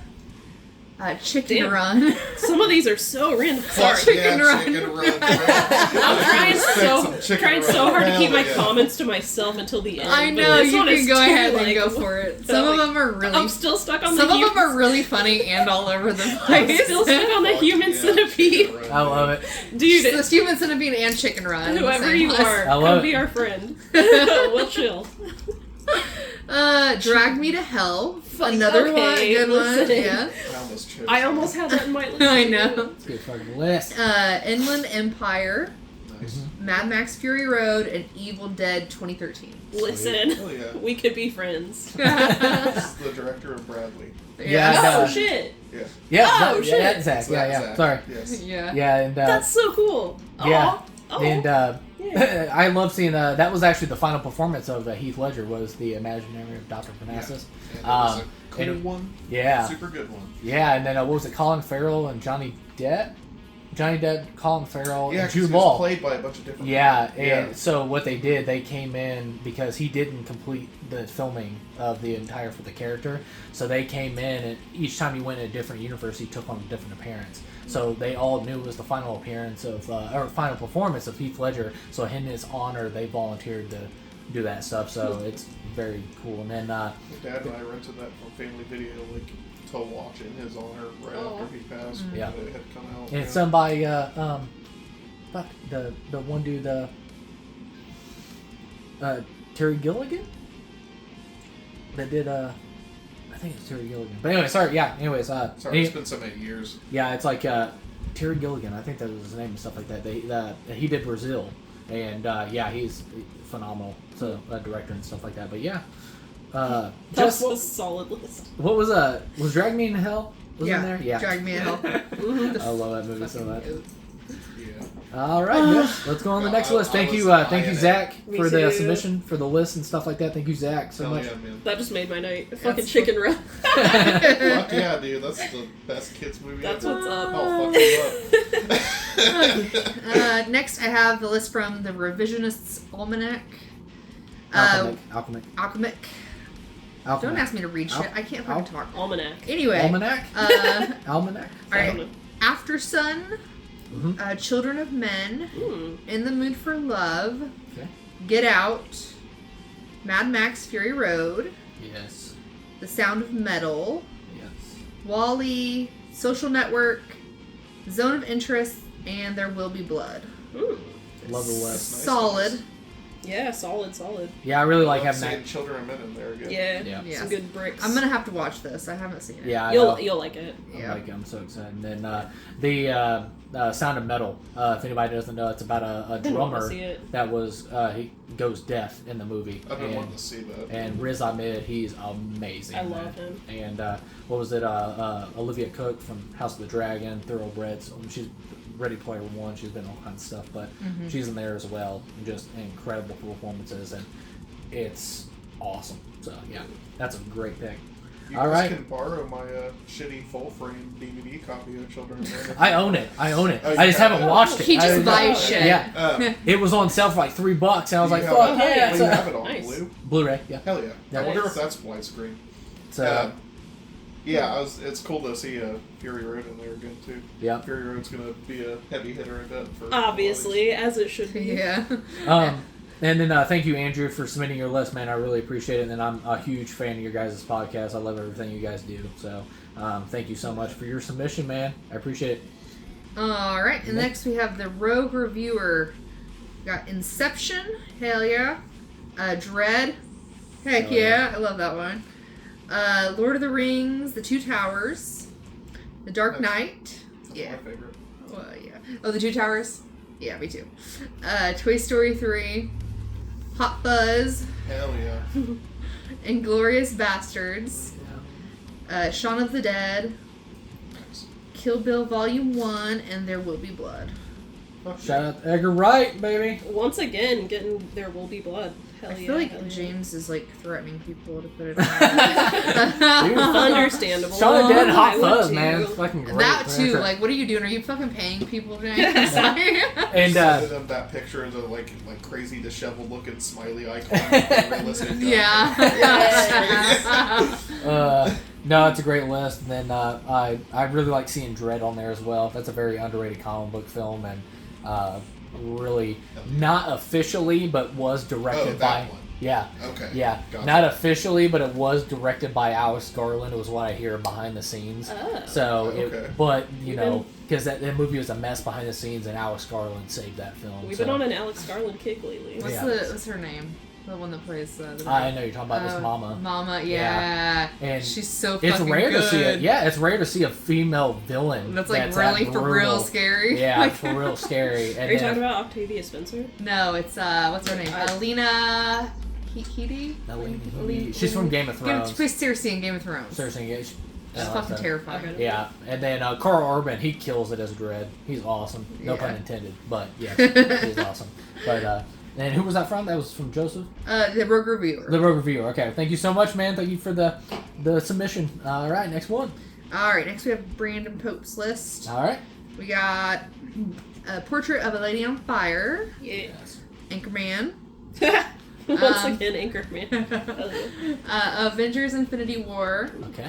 Skyfall, There Will Be Blood, Spider-Man 2, Hell yeah. that's the best one, Yep. Kill Bill Volume 1, Spirited Away, The Dark Knight, and Get Out. Hell yeah. Yeah, those are all really good ones. Can I get an advance? Just like I love Spider-Man 2 so far. JK 7 Let's see. I could have the worst day ever, and I just gotta go watch that scene. Like, he'll literally just play it right Yeah, now. I'll He's put- not even kidding. I love it. I love seeing Spider-Man 2 on there. It is the greatest. I think still to this day, it's my favorite comic book movie ever made. I get Spider-Man that. 2 is also the best of the PS2 movie tie-in games. The trilogy. Oh, I That's love that. good. Fucking And then, rocked. well, read real quick the list again. There was something on there. Let me see it. Let's see. There was something on there that stood out. Oh, Avengers: Infinity War. Yeah, I think that's my favorite Avengers. out of the yeah, I guess out of all the Avengers movies, that Yeah, one is definitely that's my favorite Avengers. Very film. satisfying. peak. And it just the build up of Thanos coming along. It was just so worth it. And I was like just that it was like a bad guys win kind of a thing. exactly like Empire Strikes It's Back kind of shit. it's kind of dour. Like everybody fucking dies. Everyone's and like, what the fuck? yeah, Yeah, I everyone just- disappears, and then it's like, haha, okay, Like, bye. people who see it now Get don't wrecked. understand They the were like, emotional we have to wait trauma a year of for some leaving the dumb shit. theater and everyone's dead. Yeah. Get fucked. Like, Get snapped out of existence. Yeah, Yeah. pretty much. Yeah, and I haven't had any excuse to bring it up and stuff like that. I messaged him and told him congratulations as well, but I get to vocally say it out, and now I have an excuse to say it out loud. But congratulations on the Emmy, Brandon. Yeah. You deserve everything, man. Yes. You're one of the hardest working people. Not all the way back to high school, you're one of the hardest working people ever, and it still continues today. I'm not shocked at all. That's amazing, man. And thank you so much for the list, and congratulations on the Emmy, man. Did he come out of? That's seriously insane. Was That's he in awesome. announcements? Yep. Okay, so it was another product of Mr. Russell. So Yep. also shout out to Yep. him for Shout getting out us to Mr. all, Russell. getting us all started on our little journeys here. One of the best things going on in that mess of a school. Right. All right, next list. All right, I got from Joseph the Reviewer. All right. Got The Dark Knight, Requiem for a Dream. Mm. Nice. That's Okay. I almost had that on mine. a good one. Fuck yeah. Logan, Oh. The Substance, Huh. Lord of the Rings, Return of the King, Hell yeah. Nice. Tangled, Okay. The World's End, Hell yeah. You're right. They're all in there now. Yeah, there you go. There's a trilogy. Whiplash, Hell yeah. Old Boy, and A Ghost Story. Oh, nice. Ooh, Yeah. Oh man. Hell yeah. Yes, Oh, I kind of forgot about it. That's a Sorry. good poll. That's one of those movies. I haven't seen it yet, but I'm like, I've put it off for so long because I know it'll fucking break me when I do watch I haven't it. seen it. Yep. And then Tangled, Yeah. the Chameleon steals the show. There were some good ones. And the horse, never mind. What was the Horse second is one on the list? Requiem for a Dream. Yeah, that's it. What was after that? Logan? Yeah, that was one that Logan, yeah. out of like superhero movies, for this like time period that we're working on, that one is really, it's like well made. Yes. I still need to see that too. It's like a That's neo one I western. actually Yeah, wanted to it's see. fuck, why am I drawing a blank? Director, James Mangold. Yeah. Yeah, did 310 to Yuma. He did Ford versus Ferrari this century. It's a I Walk the Line. Yeah, it's incredible. a good, like, it's a western, and it's really good. Yeah, and what a send off. Well, Yeah. what a great send off for Yes, that Logan, for that universe, that or Logan, whatever. and that universe and stuff like that. Hugh Jackman's good. incredible, and Patrick Stewart. Patrick Stewart should have won It's the devastating. like Academy Award. He was so everyone good. in it was good. Yes. What was his name? Boyd something. Boyd Holbrook. Boyd Holbrook. Yeah, Yep. he was good. The girl was good. Like Yep. she was amazing. Daphne King. She was really good. Yeah. So good. Oh my gosh. Great list. Thank you so much. It was Joseph, right? Yes. Yes. Thank you so much, Joseph. Thank you for the list, man. Incredible list. All right, next one. We got Chad, Uncle Chad. Yep. Dude, I heard that guy's nephew is the coolest fucking guy ever. Man. They're both a little fucking weird. And that Anyway, anyway, Hot Buzz, Yeah. Lord of the Rings, The Return of the King, Ooh. The Sinners, Ooh. Okay. Everything, Everywhere, All at Once, Hell yeah. The Grand Budapest Hotel, Yes. Spirited Away, Yeah. Oh Brother, Where Art Thou, Nice. Best in Show, Yep. Hell yeah. The Royal Oh, yeah, Tenenbaums, Tenenbaums. Tenenbaums, I can't remember it, and Oppenheimer. Oh, nice. And then, not shocked because Chad and me talk about Wes Anderson all the time. 2 Wes Anderson films in Yeah. there. And funny that they were back to back on the On top the other 100 list. list as well. So, Yeah. not shocked to do that. Best in Show, like I said, I'm so glad he shows that. yeah, because it's awesome. It's Like, such a good movie. so good. And then once again popped up in the 100, so I was very happy to see that. And then Sinners, like I said, I guess I should say that before we did our top 10 and stuff like that. I personally, I didn't hold that against you guys either, but I just personally didn't include anything in the 2025 year or whatever. I want to let it marinate for a I don't year. think I have anything. I don't. And don't but think no, I have the anything the that Sinners. good. The Sinners, after I watched it, I was like, that's going to be a classic for Yeah. the years to come because it's a phenomenal sure. film. And still holds my number 1 favorite film so far this year. Yeah. Stuff like that. So that's cool. And then there was another one on there. What do you have? You had Hot Fuzz. Go ahead and read me again. Everything Everywhere All at Once, Lord of the Rings, Spirited Away. I like. Spirited that Away, you had yes. that Yeah. in there. Incredible. I thought there was another one. Oh Brother, Where Art Thou. Oh, brother, out there, yeah, that's okay. Yeah, but yeah, all right, awesome. As always, Chad, he's been on the episodes as well. Everybody knows who Chad is and stuff like that, and I appreciate it so much, man. Thank you, Chad is a Chad. Chad. Chad Giga is Chad. right. You should start calling him Giga Chad when you, when you Yes. introduce him on the episodes. Giga Yeah. Chad. All right, Jess. Next Alright, list. we got Hannah Johnston. All right, We got Southpaw, all right. Sinister, Mhm. Napoleon Dynamite, Okay. Yeah. Shutter Island. I fucking love Shutter Yeah. Hell Island.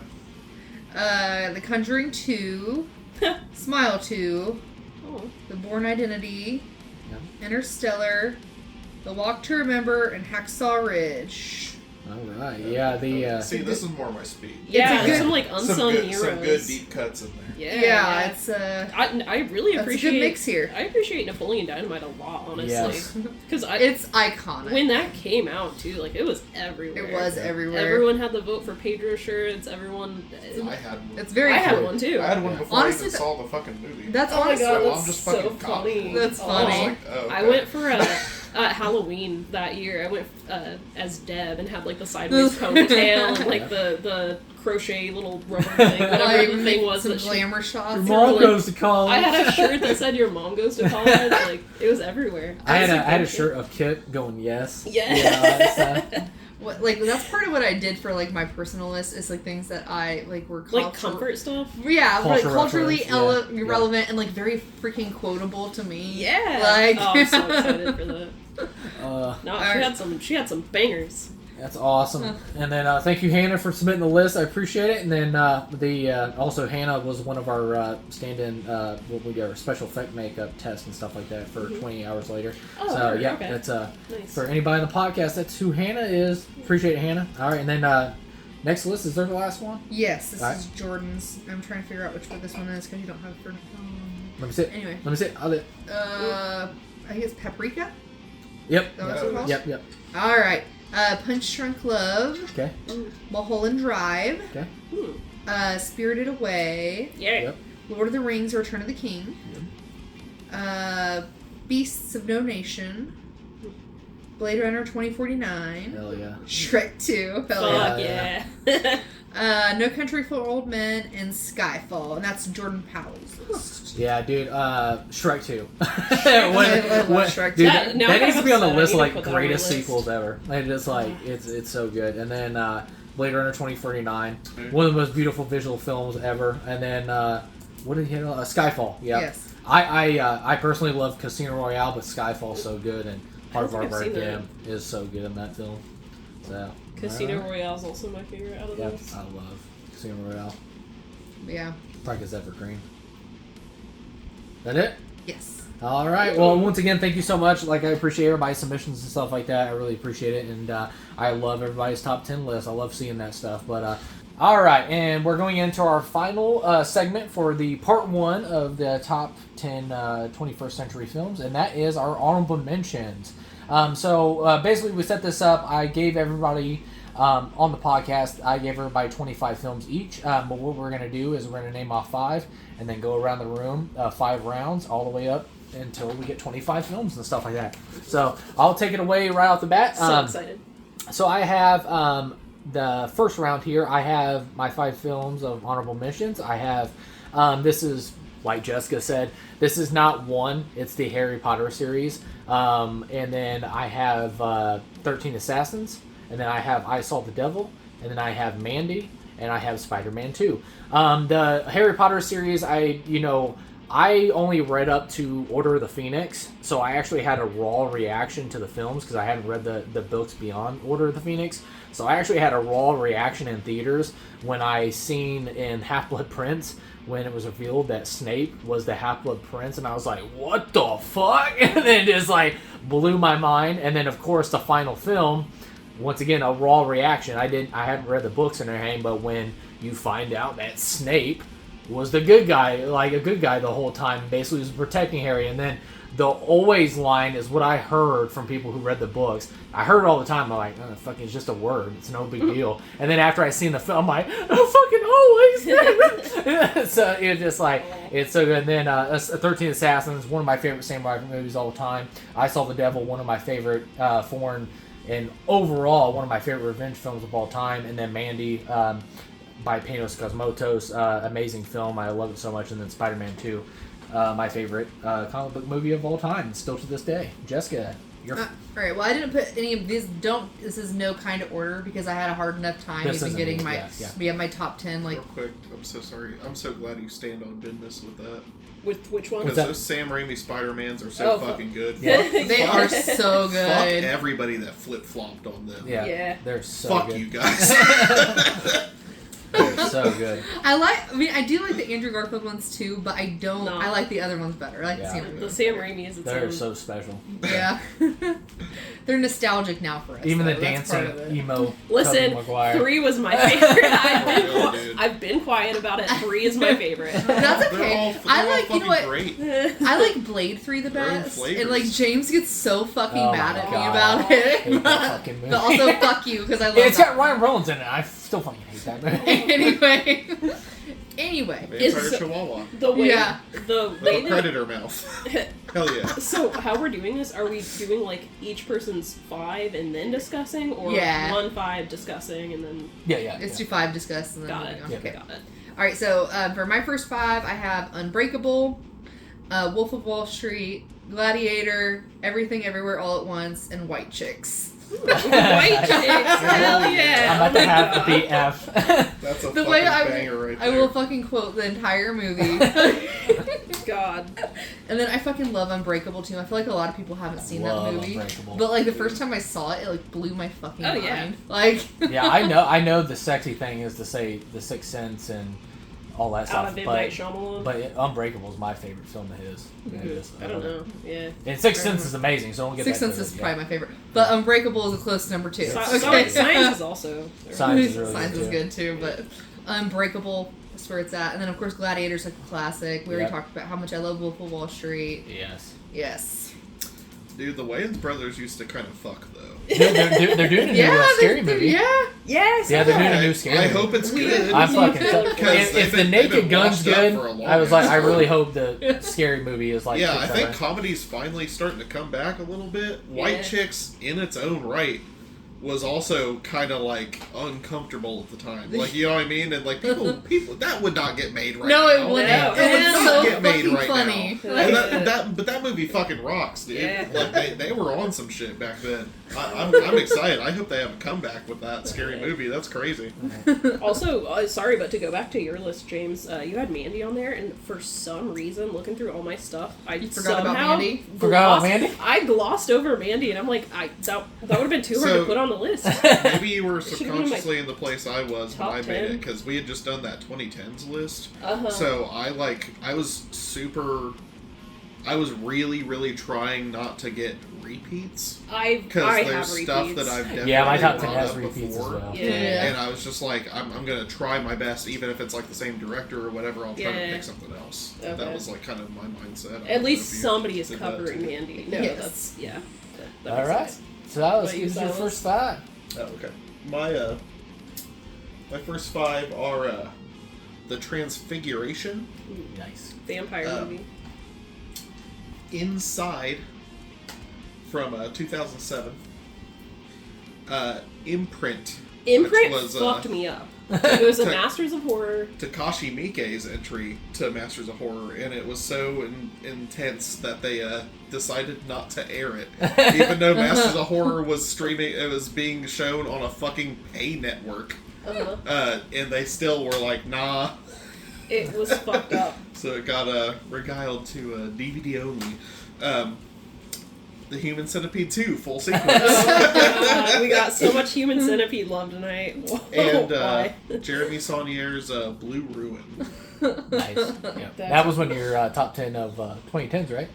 I can't remember if I That chose sounds that or great. Green Room. Or I chose one and I talked about the rest of his stuff. Yeah. But this one just beats them all out, so I had to put it in there. It could be a repeat. I just can't remember. That's a really solid one. It's good. All right. My first 5 honorable mentions, and also just a note, none of my honorable mentions are in any kind of order. My top 10 are, but these are not. So number 1 Yeah, is me neither. Only Lovers Left Alive. Yes. This one, I was so upset to take it out of my top 10. It's just such a vibe and aesthetic I almost masterpiece. chose that too. Number 2 was one we saw recently, Warfare from Alex Garland. It's absolutely brutal. It's awful, but like in the best way. Dour. So arresting, man. Really, really. There Will Be Blood. Another one that I'm like, I wish I had put it in my top 10, but at the same time, the other movies beat it out, but it's God tier. Lost River, Ryan Gosling's directorial debut. It's one of, like, me and Silas's movies. It's just, I don't know, it's really important. I could write essays about it. That was Silas' top 10 as well, right? It was, it's yeah, our without a 2010s episode. Yeah. And it's one of those things that I'm like, I wish it was in my top 10, but the other movie, you know. Yeah. And then number 5 is It Follows, Hell yeah. Hell yeah. a classic. I'm still on the fence. I want to almost- get that collector's I almost thing. chose that I'm too. like, It's a certified hood classic. yeah, and it's genius too, because I was maybe it was you that asked me about it. Somebody asked me about It Follows the other day, and I was like, "What's it seen about?" it. And I'm I've just seen like, "People." You just have Being to About scared. SCD. Yeah. It's about so many things. It's Section God. transmitted demon. It's like, there's so That's much. what it is. So many It's the best layers. way to sum it up. yeah, I'm so sorry. Can I circle back for just a second? yeah. No, not allowed. So caveats for my picks, what I typically do on this podcast, if anybody is paying attention anyway. But I almost exclusively choose entries that are in my physical collection Yeah. as a way to like artificially like cull a list, so I don't have as overwhelming an amount of movies to be trying to like figure out to choose. That is smart. So I only chose stuff that I had physical copies of. I tried to choose stuff that was a mix of deep cuts that I didn't think a lot of people would know about, so that they would hear about it somewhere.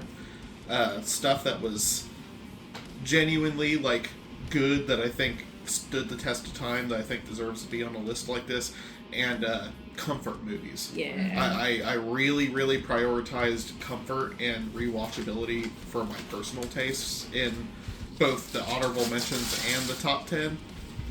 The Transfiguration is definitely, if you like vampire films and you're a fan of something like George A. Romero's Martin, it's like a modern George Romero's Martin. You have to watch it. And if you appreciate social commentary, horror like Get Out, it's like that meets George Romero's Martin. That's the reason to watch it. And that's actually I just wanted to circle back because the Transfiguration I think needed another side note. But that's all. What'd you say the name of that one? Was it Blue Ruin? Blue Ruin. Yeah. Okay. Yeah. All right. Yeah. Yeah, and the to piggyback what Silas is talking about too, that's the reason why I love doing these top 10s and everything else is like films you've never even heard of. Mm-hmm. Like I get it all the time. It's like we just talked about It Follows. People are like, "What's It Follows?" And then it's like, "Oh, you're in a fucking treat," and all that stuff. So I just love throwing those films out there. And even me, I'm like, I'm sitting here writing down films I did in the last podcast as well, just films I haven't seen. I'm so excited about.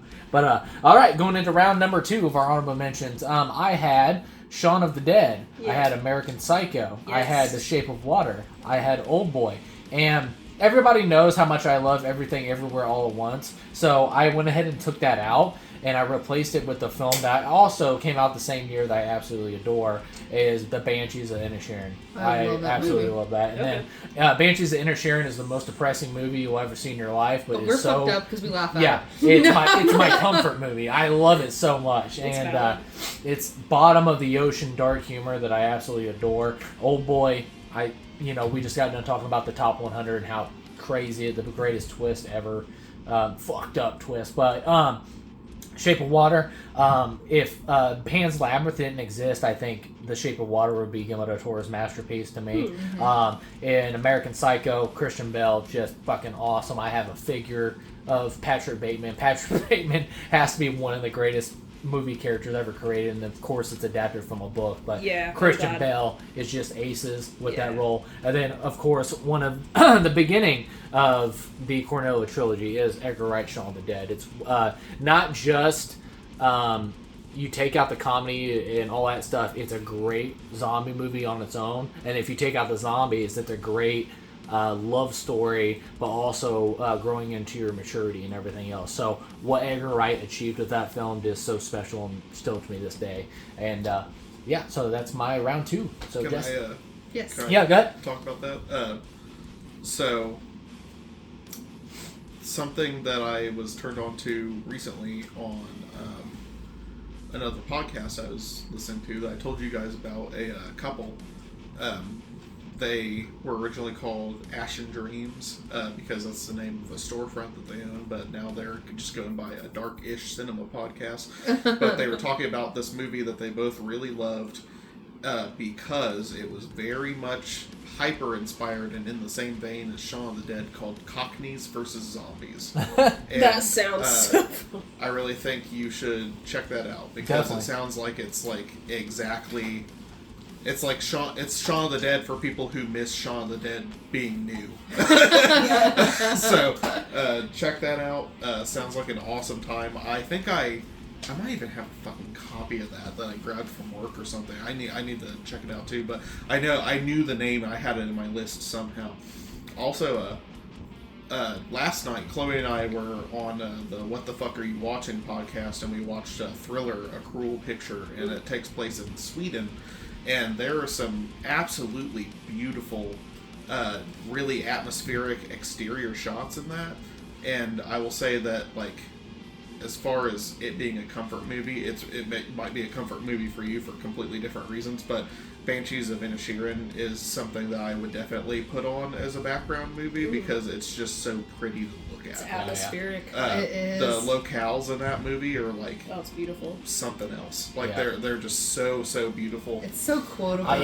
And I even said in my review when I wrote my review for the film after I seen it, I was like, it has such a a beautiful coldness to it. Yeah, Yeah. that like palpable Yeah. atmosphere. It's like you can feel the wind Yeah. running through. Yeah, it's the like, tall and everybody in grass. that, It's crazy. everybody in that movie deserved a fucking like an Academy Award nomination. Even the fucking donkey deserved a nomination. Like everyone, You're all the barkeepers, fucking boring. like the side characters and the Yeah. barkeepers, everyone in that movie is so good. So, all right, Justin. All right, for my second group, I got Superbad, Fuck yes. Scott Pilgrim versus the World, Okay, good. Get Out, Yeah. Gatsby, and Gone Girl.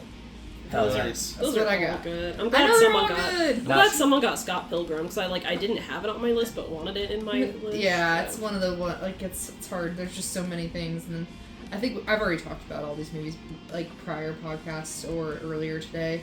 Like, obviously, love Superbad. Mhm. Gatsby is like one of my like comfort movies. I would say it's a comfort movie just because I've seen it 11 times. Sure. Like, and I obsessed about it really hard. Glad there's a Boz Lerman movie on here. Yeah. something. I about picked Moulin Rouge too, but Moulin Rouge there was not should've been room on for my all the list. things. Yeah. Right, that's the thing. It's And- so hard. The Scott Pilgrim too. I guess it's another director we like. I love Edgar Wright. He's one of my favorite filmmakers of all time. I guess we just say too, like that's another this 21st century, another director that blew up. And we just did the fans that submitted their list and stuff. A lot of Edgar Wright there, and just he's a great filmmaker. But yeah, awesome. That I got. That's what I got. All right. He really percolated too. He really like rose to the Yeah. top. Like Yeah. I mean, like he was a big contender in his time. Like when that stuff was coming out, it was brand new. But like it's crazy to see how much those films have risen to the top Yeah. of people's Yeah. crop. It's Yeah. like cream of the crop in their lists. Yeah. Like it's Yes. really awesome to see. Yeah, and I can't wait to see his Stephen King adaptation of The Running Man. I can't wait to see that's that. gonna be So I'm fucking so excited. crazy. Yeah. But all right, so Lewis. I have high hopes for that. All right, my next five are Hideo Nakata's Dark Water. Ooh. If you know That's a good the one. Ring films and you love like spooky Japanese ghost movies from the early 2000s, Dark Water is a self-contained standalone film from the same director of the Ring films, and it is super duper worth your time. And if anything, it's so much more weighty and dour and real. It's very and grounded, atmospheric. and it's a beautiful movie.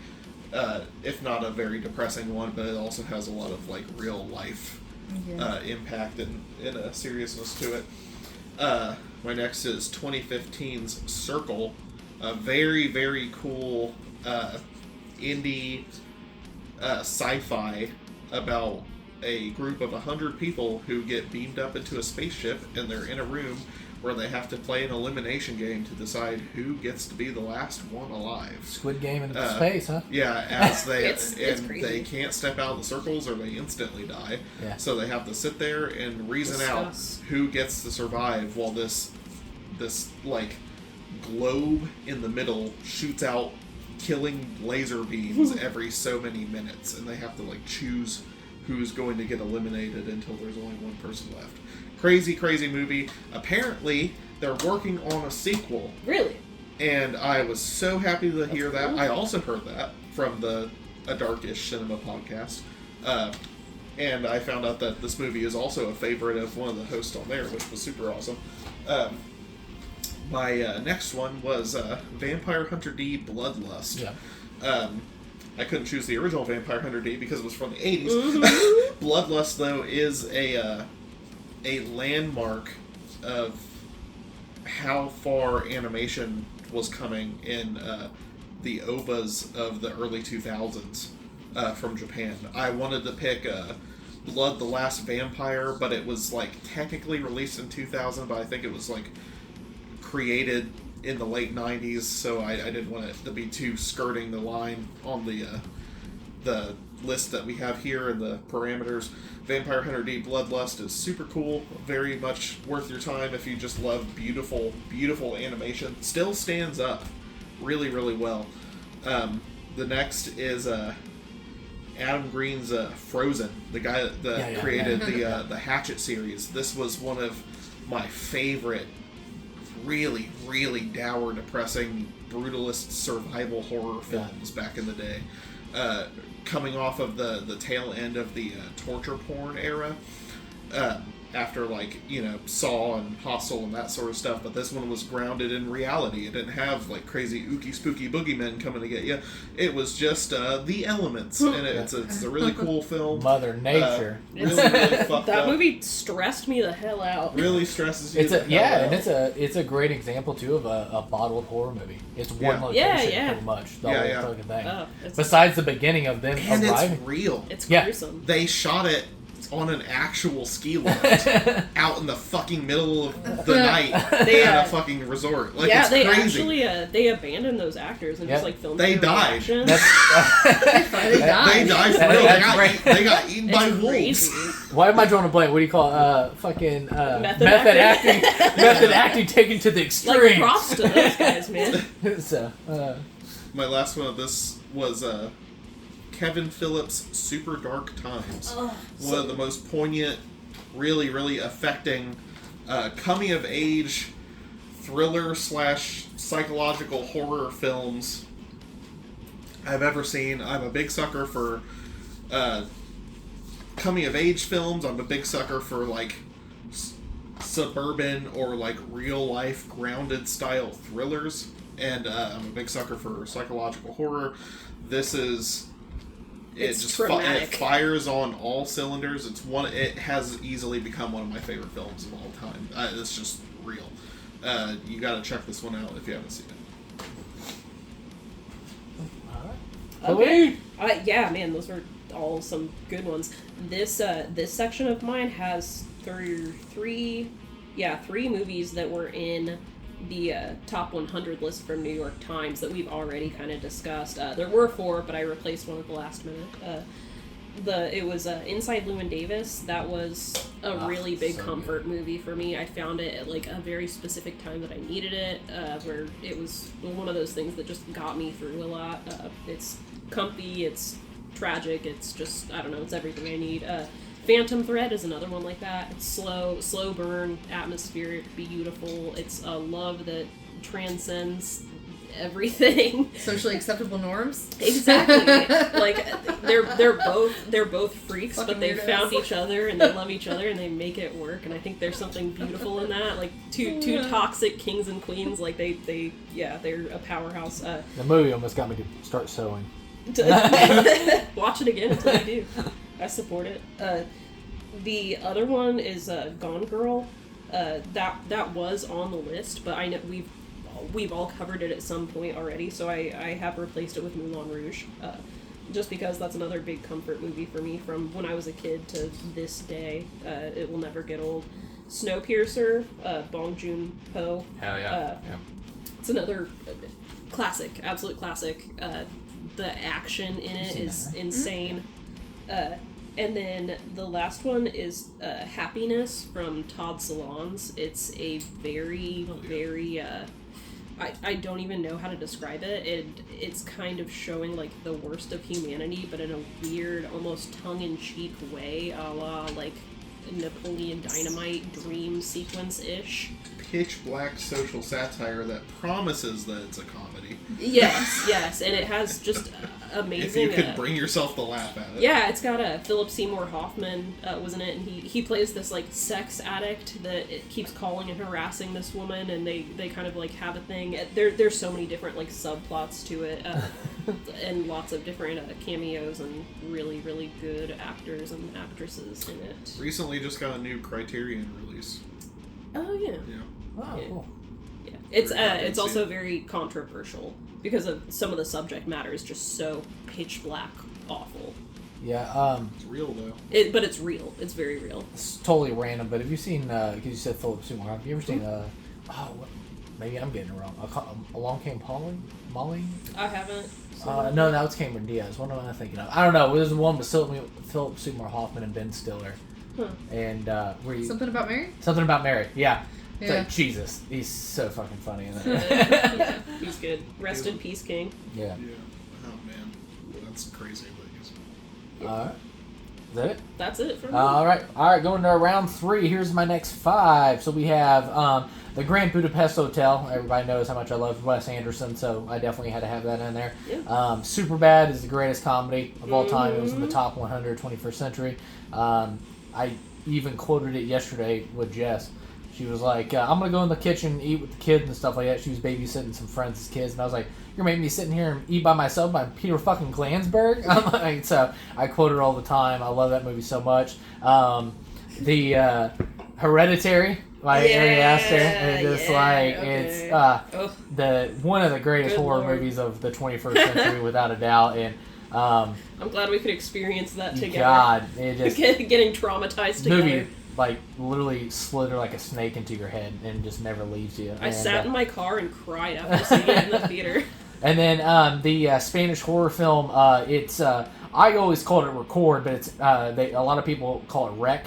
I love it. I even love the sequel to it too, the 1-2 punch of that, and the final act of what horrors come out of the darkness. And that final act of that film is just incredible, and how they shot it, because what do you call it? Found footage can get really old and stale in the early 2000s, but they came with this refreshing thing that's terrifying. There's some hidden gems. One of my coworkers is checking that out for the first time. She messaged me the other day. She said, I'm really into found footage stuff right now. She's just getting into horror movies. Yeah. Like, she's never really been into them before. And she was like, she read me off a list, and Wreck was at the top of it. And I was just like, oh, hell yeah. And I was like, you're in for a treat. She needs to watch Deadstream, too. Yeah, That's a good one. Yeah. I'll have to tell her about that. Yeah. There's another good one called Frankenstein's Army that we just watched recently. That's and it's crazy. It's really good. I can't it's very, believe I hadn't seen that. If you like Overlord, that was one that was almost on my list, but I've talked about it before. It's very similar, but like a found footage kind of version of that. Yeah. And then the final one I have is kind of going back to the Harry Potter series, is kind of like an overall thing. But my favorite film by him is The Northman. But I want to say Robert Eggers overall. Robert Eggers coming in the 21st century is one of my favorite. Now I can't really say upcoming because he has 4 films right now and stuff like that. But the first time I saw The Witch, I was just like, holy shit. And then the fucking Lighthouse, holy shit. The Northman, holy shit. And then Nosferatu, I'm like, holy shit. So it just, it's so weird that I've never been so perfectly fused. Like, I feel like Robert Eggers thinks, man, I should probably make this film for James or whatever. And then it comes out and it just feels like it was perfectly made for me. I love his style of filmmaking. I love the details that he puts into his film, and I just love his films. And one of the greatest gifts of the 21st century was the films of Robert Eggers. To me personally, he's one of my favorite working directors, and I cannot wait for Werewolf. I am so excited. I am pretty excited about that. But yeah, that's my next 5. So Jess, on to you. Okay. This is so fucking random. Alright. I got That's what we like. The Secret Window. Yeah. With fucking Johnny Depp. It's like one of my faves. And like I feel like a lot of people haven't seen that one. Yeah. I don't know why. It's good in my opinion. I love the twist. The twist is good. Movie, man. It's good. It's a vibe for me too. Finding Nemo. Hell yeah. Which is super quotable. Yes. Classic in my opinion.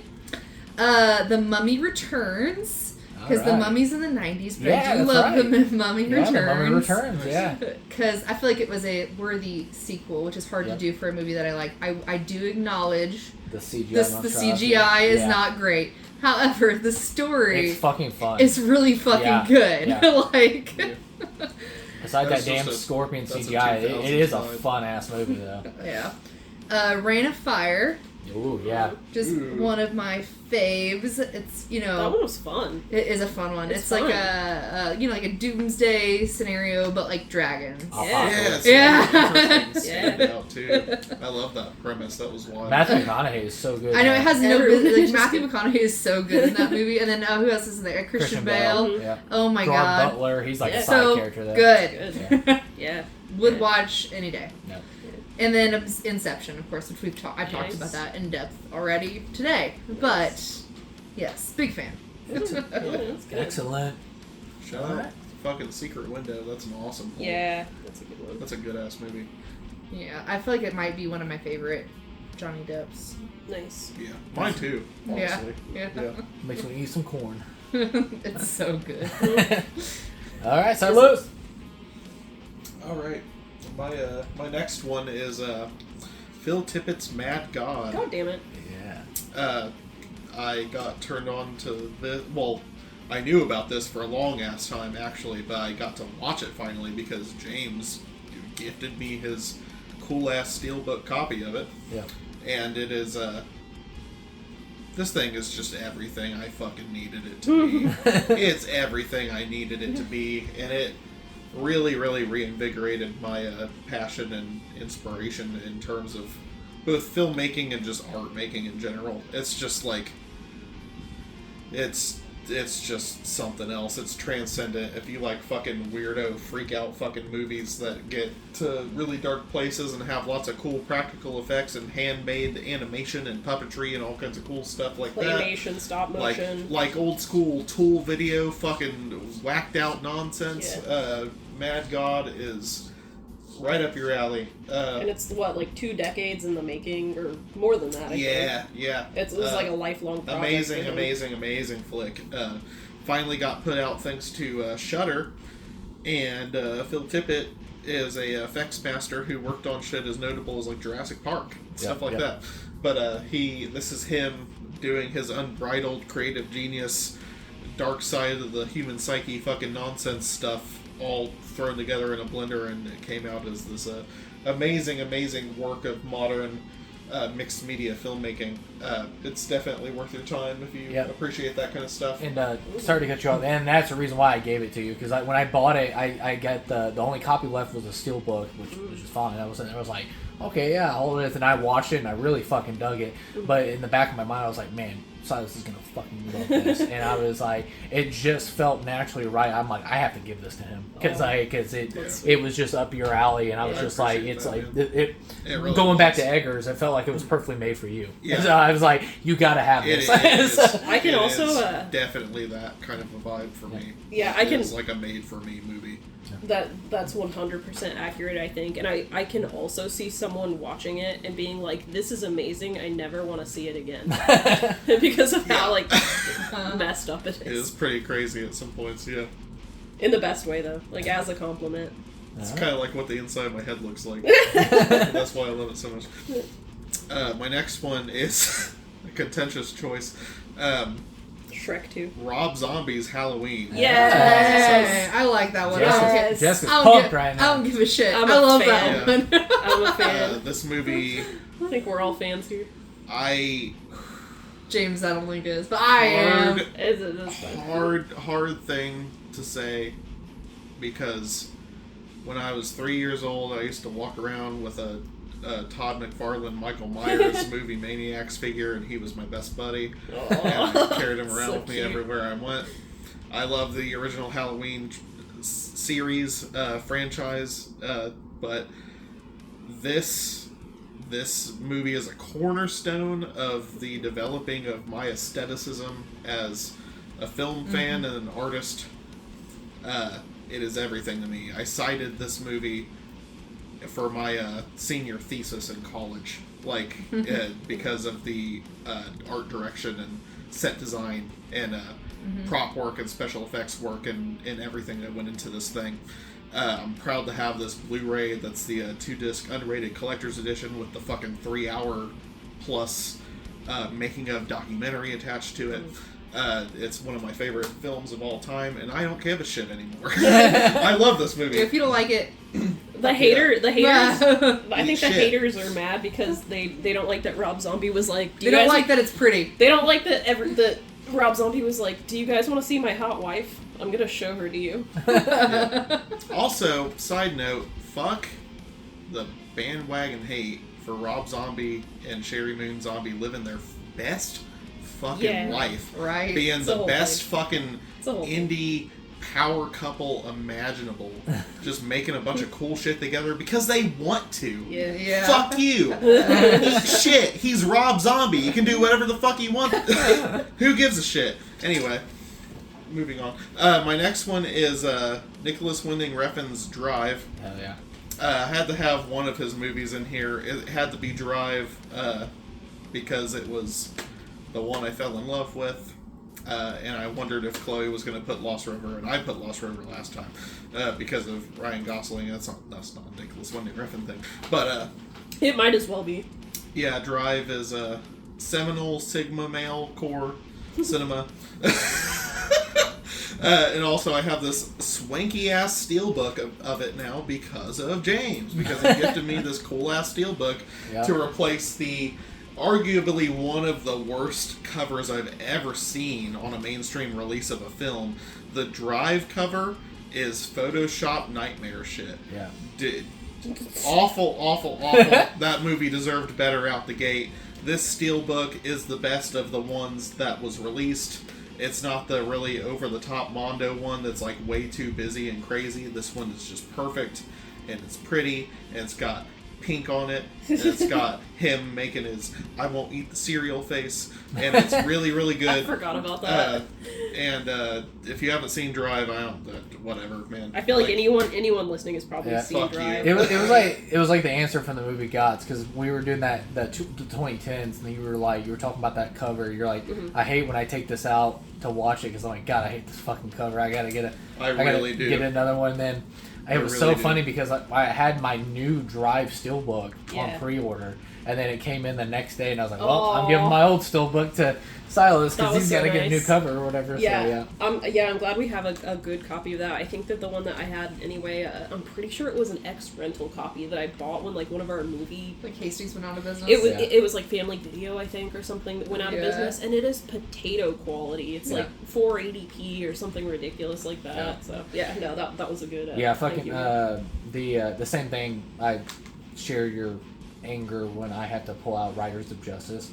The fucking cover on that thing, I hate it. It what a movie. Mads Mikkelsen's head looked like it's photoshopped on a different body. Like, it's so bad. But the movie's so good. It's just like, this cover doesn't do it justice. But anyways, go ahead. Yeah, sorry also for the expletives. You can censor me any way you need to. I got a little whiskey in me. I'll reel it in, though. The next one on my list is 2012's You're Next. Yeah. Which was oh man, what a complete reinvigoration of the slasher horror and survival horror genres. Really, really, really awesome crossover stuff in this, and also just a pitch black sense of humor that becomes more realized as the film goes along. It gets funnier and funnier and funnier as it reaches the end, and it's because you're watching a powerhouse of a character just brutalize these fucking pieces of shit that like put them in this situation. It's a really, really great.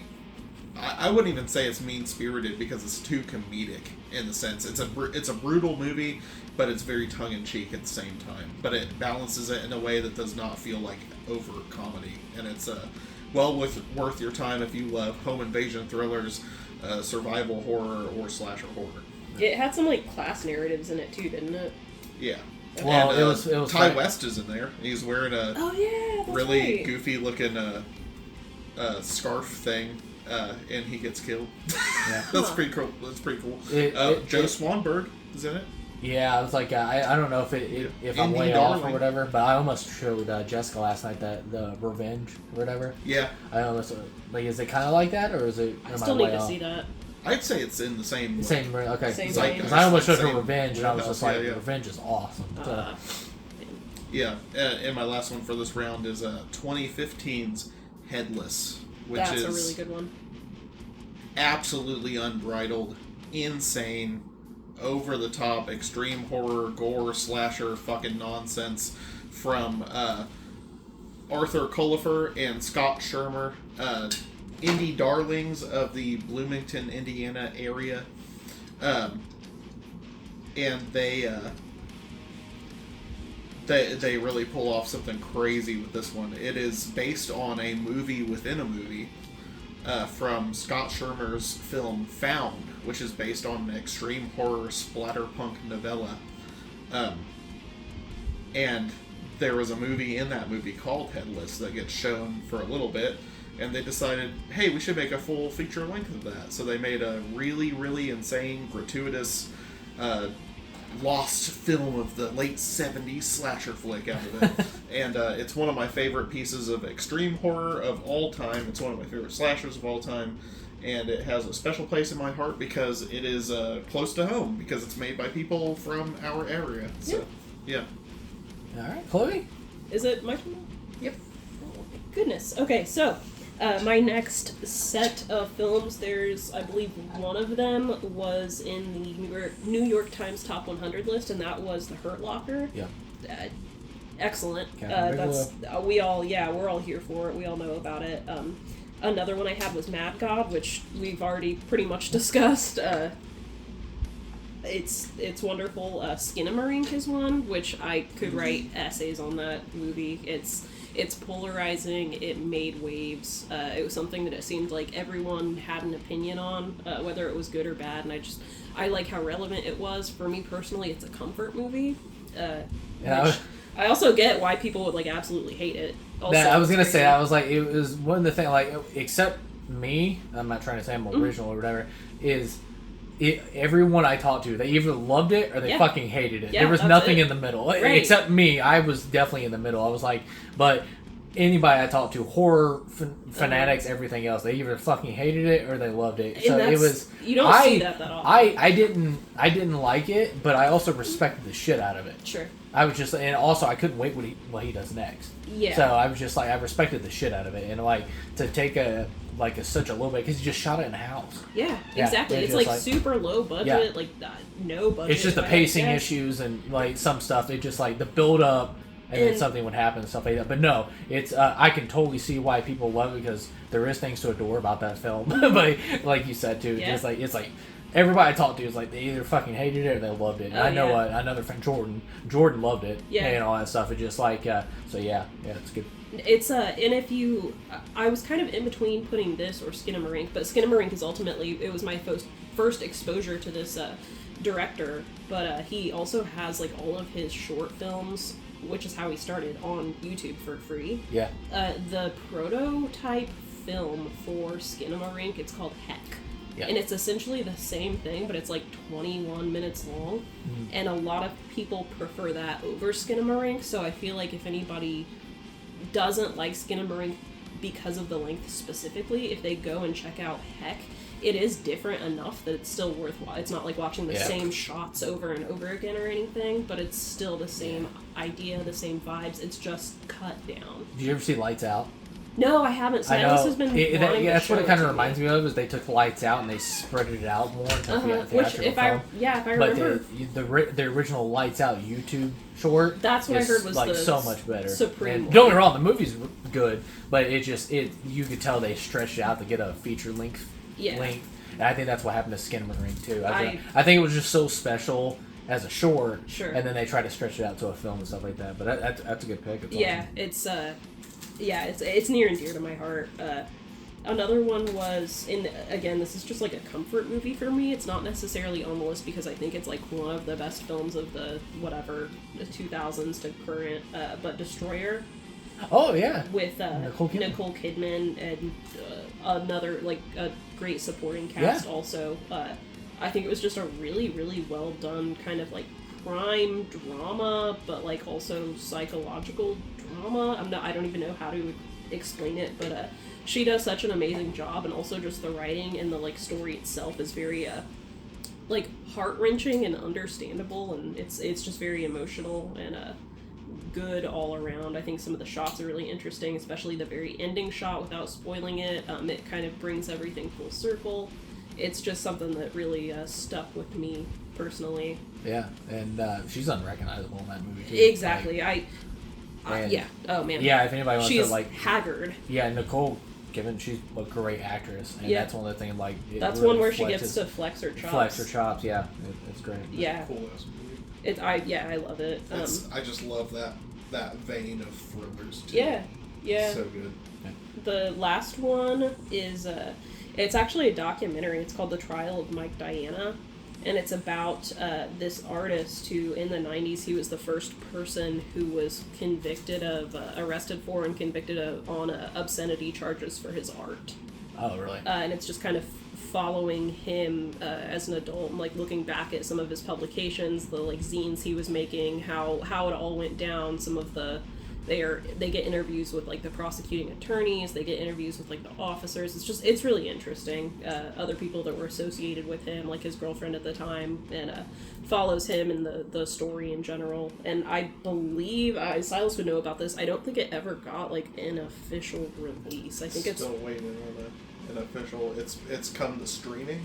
Yeah, but it's never had an official physical media release, which is very unfortunate because I think it's very like culturally relevant and also important. He's the only person The only in the person. United States who has ever been charged for obscenity because of her work.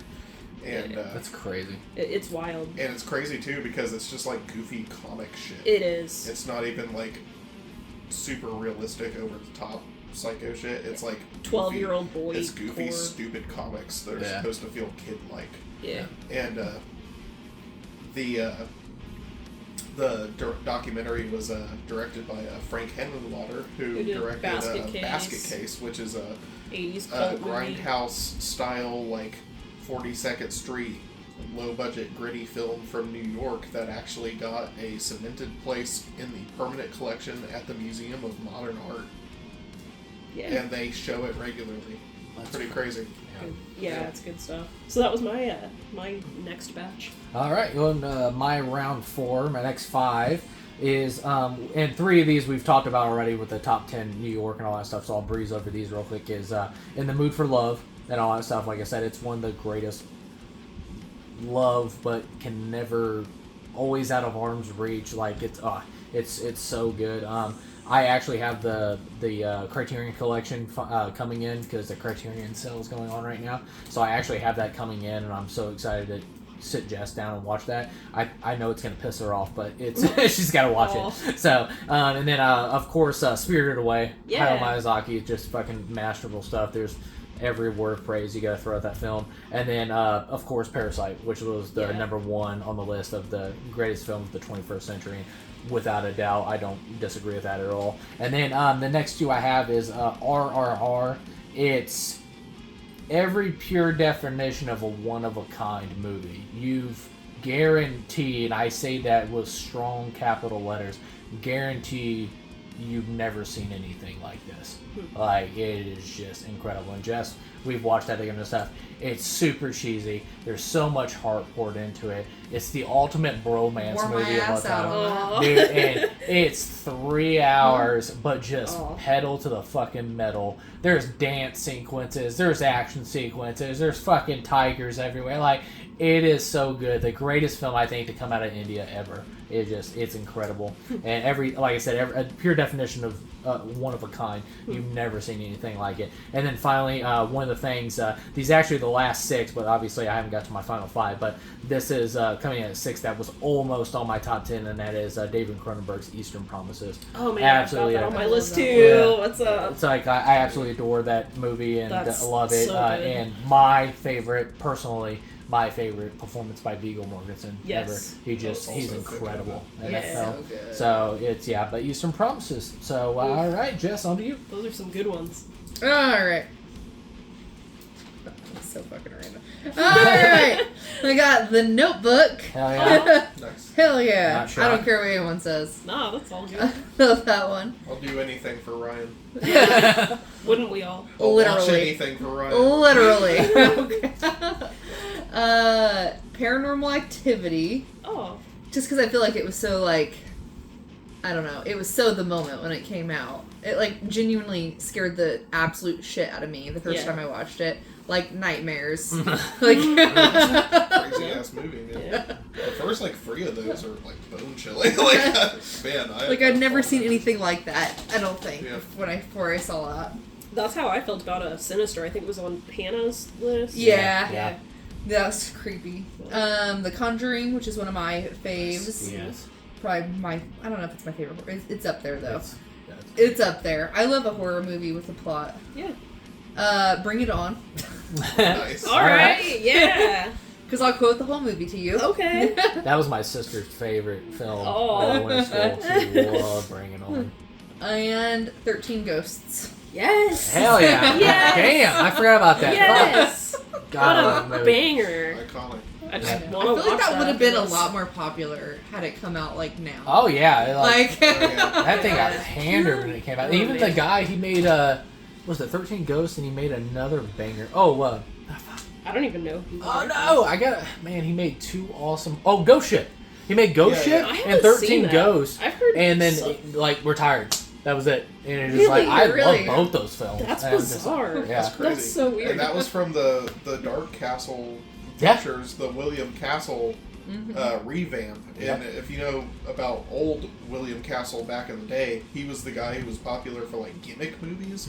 So it's like you would go to see his movies and it would be like, oh, it's got spectrovision, so you watched 13 Ghosts and you could put on like 3D glasses and you yeah. could see the ghosts, but you couldn't see them if you took the glasses off. Oh, okay. And I he love did that. like Ugh. he did like all kinds of stuff like that. He had some movie called like The Tingler and it had vibrating movie seats, Oh my God. like the kind of stuff they do for like 4D picture rides Yeah. when Uh-huh. you go to like Yeah. boardwalks and stuff in America now. Smell-o-vision. Like he was the guy who like started that.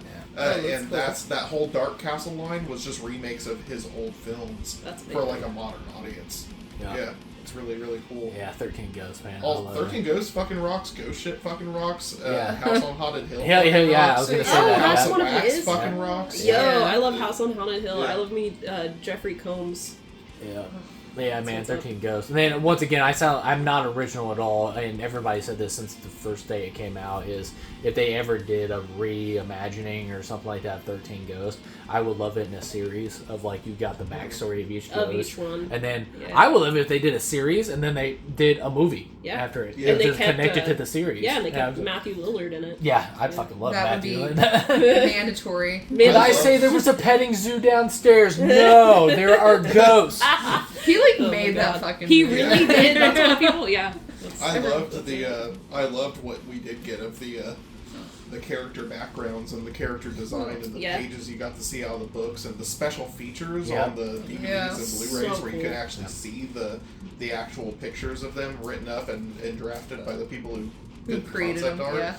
Yeah. It reminded me of a lot of really cool design concepts and stuff that were being done in like video games around the same time. Like there was this game called The Suffering, and it was like a horror shooter that took place in like a prison, and like hell was literally breaking loose. Sweet. And it was like all these demons were popping up and causing havoc, but they were all characters. they were all designed after like fucked up stuff that happened on the grounds of this island where this prison was. Yeah. So it was like there were demons designed after like being killed by a firing squad and like demons designed after like beheadings and like stuff like that, but they had like crazy blade arms, and the firing squad ones had like guns on their back and like all kinds of shit like that. But Yeah. Same 13 vibes. Ghosts was like the same kind of design principles, and it Yeah. was just like I love that stuff so much. Yeah. It's so dead, but it was like mid 2000s like gold. Yeah. Yeah, when And, people put thought into the bad guys, into the characters and stuff, and it's not just like, oh, this looks cool. There's like Yeah, something no, I behind need to it. know something about the bad guys. Yeah. My take on horror.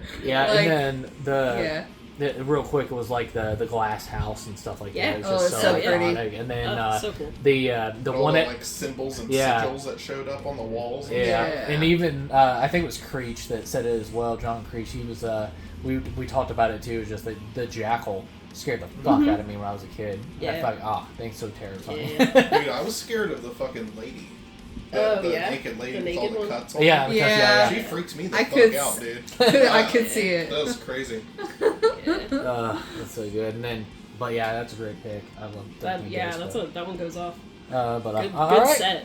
all right, Silus. Good set, Jess. Oh, was that your last one? Yeah, it's my last Okay, cool. one.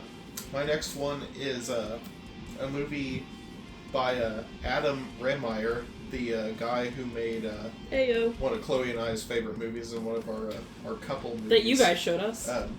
Dinner in America. We have matching tattoos now, and it's because James and Jess showed us that movie. Yeah. And Fucking it was tits, man. absolutely amazing.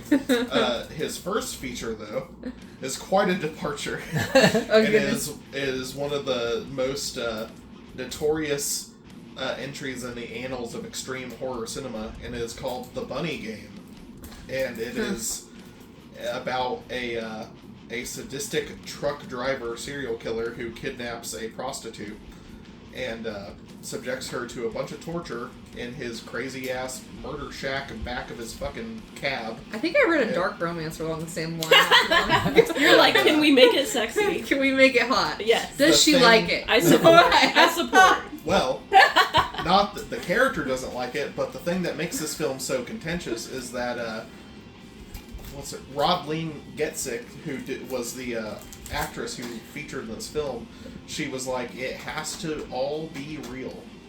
What the So fuck? she put herself through real torture, real branding, real breath play, and crazy shit like that, because she decided she was trying to use this film to exorcise some like real trauma demons, because apparently Oh my god. earlier in her life she had been kidnapped a total of 3 separate times. Jesus.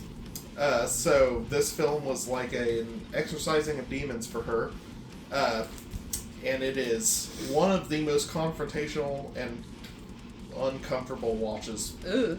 in the whole wide world. It's crazy. From the director of Dinner in America. It's a crazy the rom-com. It's a crazy fucking movie. That's And Kyle Gallagher, who's in Dinner America, he loves horror shit. So I'm guaranteeing he's seen that, and that's probably why you want to be in Dinner in America. Yeah. Yeah.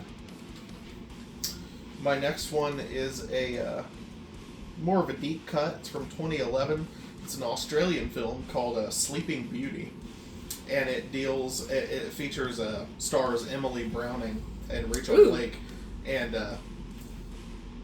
it's filmed by a woman named Julia Lay, and it is a film that critiques and talks about the extreme end of high society and elite sex crimes and brothel workers and people who are conscripted to be essentially live-in like maids and entertainment and sex toys for fucked up elites with too much money to spend and no libido left to use because they're old, decrepit pieces of shit.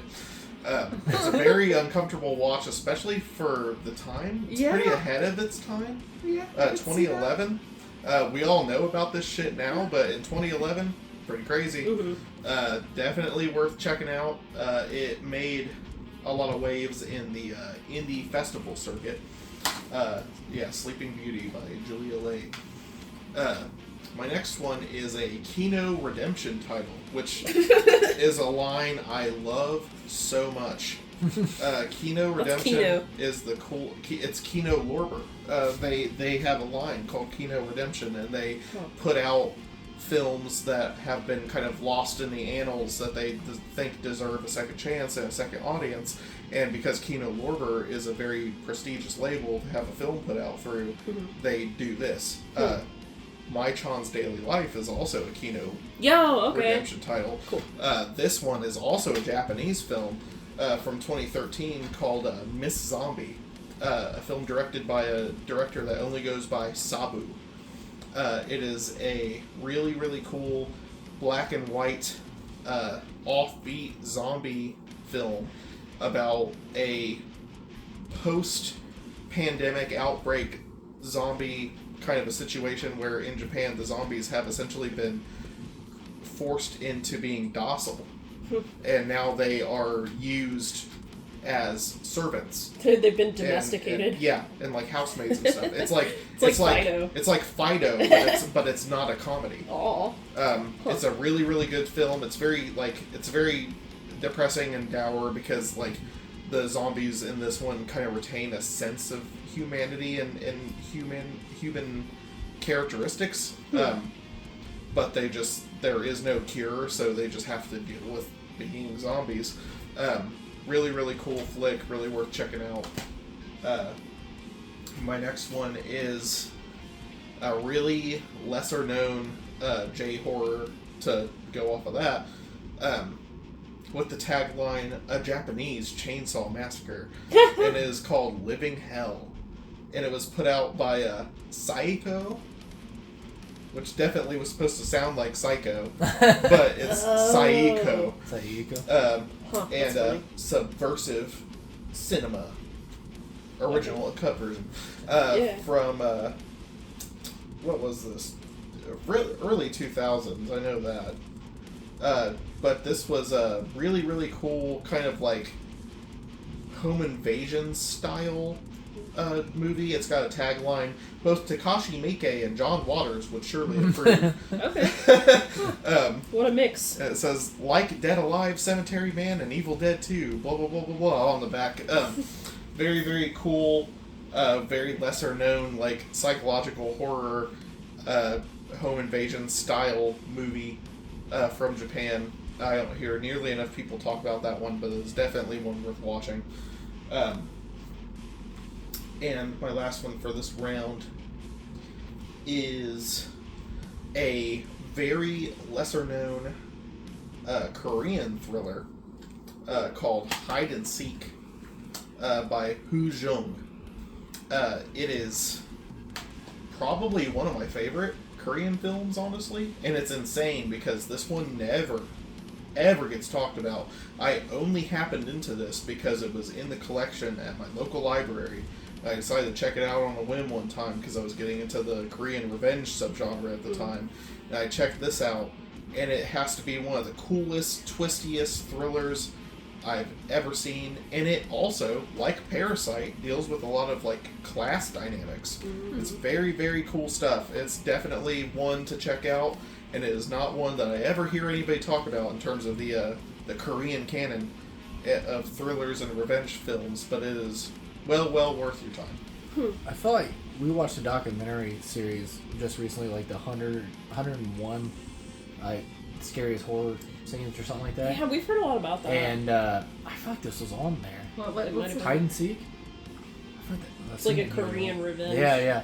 Alright, yeah. There was a lot of foreign films on there. So Yeah, it could and be. like more obscure stuff. It was good, but then some of them I was like, count me out for that one. Yeah. Hell Just yeah. put me down as a no. Yes, that makes me even There was more one like intrigued. called Pulse.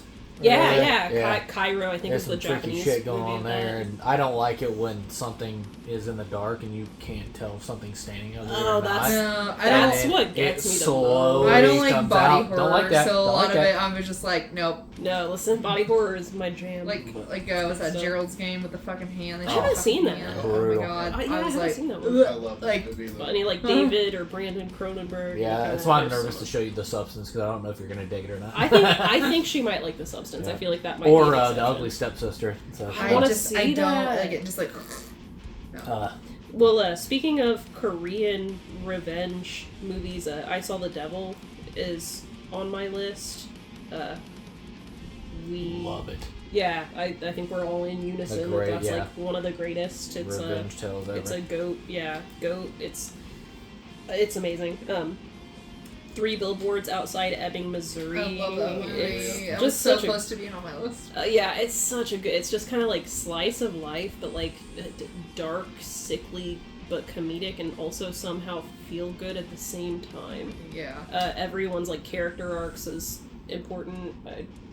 Yeah. Yeah, in our last podcast, the 2010s, we were talking about I, Tonya, and like that year that like Margot Robbie. I was like, yeah, why did Margot Robbie win that? I totally forgot it was Frances McDormand who won for 3 Billboards that same year. Was it? I thought it was the girl from Shape of Water. Sally Hawkins. No, she didn't win anything, and then she was Okay. nominated. They were but- nominated. Oh, yeah. that's right. Okay. But yeah. Frances McDormand won that. I'm like, that's It- why. Because, like, don't be wrong. Yeah, it Margot makes Robbie sense. is great in I, Tonya, but I was like, damn, I'm Frances biased. McDormand. I still think is Margot awesome. should have. Still think Margot should have gotten it, but that's just me. Yeah, so I've got those 2, and then Atomic Blonde. Yeah. You know, near and dear to my heart. I like David Leitch stuff, but that one is girl power. You know, it's a comfort thing. The soundtrack goes hard. The 80s goodness. James McAvoy is really good in it. Everyone that's in it, all the supporting characters are really good. It's just fun. I love the fight scenes. It's good stuff. Comfort food for me personally. My next one, it's another Catherine Bigelow, and I know I'm in the minority on this, and it's totally fine. Zero Dark 30. I don't care that it's CIA propaganda. I'm here for it. Yeah, I was gonna say, I was like, I don't literally even. don't care. Yeah, I'm like, you're not a minority. I was like, I think a lot of people like really like. I think if people- you don't like the subject matter, but the People- the filmmaking is incredible. Yeah, in that it's film. it's well done, and also I think Jessica Chastain in it. There's like one scene specifically where she's like yelling at someone in the hallway, and she's so frustrated because nobody's listening to her. It's very a girl power moment. She just like yells at this guy and is kind of like crying while she's doing it because she's so frustrated, and it's just it was so powerful. Also, I'm naturally a sucker for like, this was based on a true story type things. It might be a little glamorized, but for the most part, I'm a sucker for those.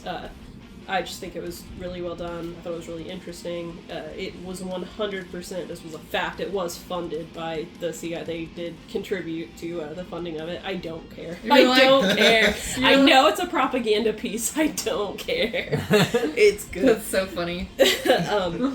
She's good at it.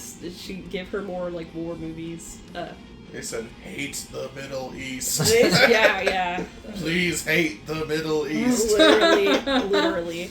And then lastly, for this section, it's I want to say it's like a Danish movie. It's called Sick of Myself. Yep. Oh, hell yeah, I almost put that on mine. Yeah, it's good. It's kind of a reminiscent, or like could coincide with I don't know if you guys have seen Ingrid Goes West with Aubrey Plaza. Yep, and Elizabeth Olsen. Yeah, or like Did we watch that the together? Substance. I'm sick of myself.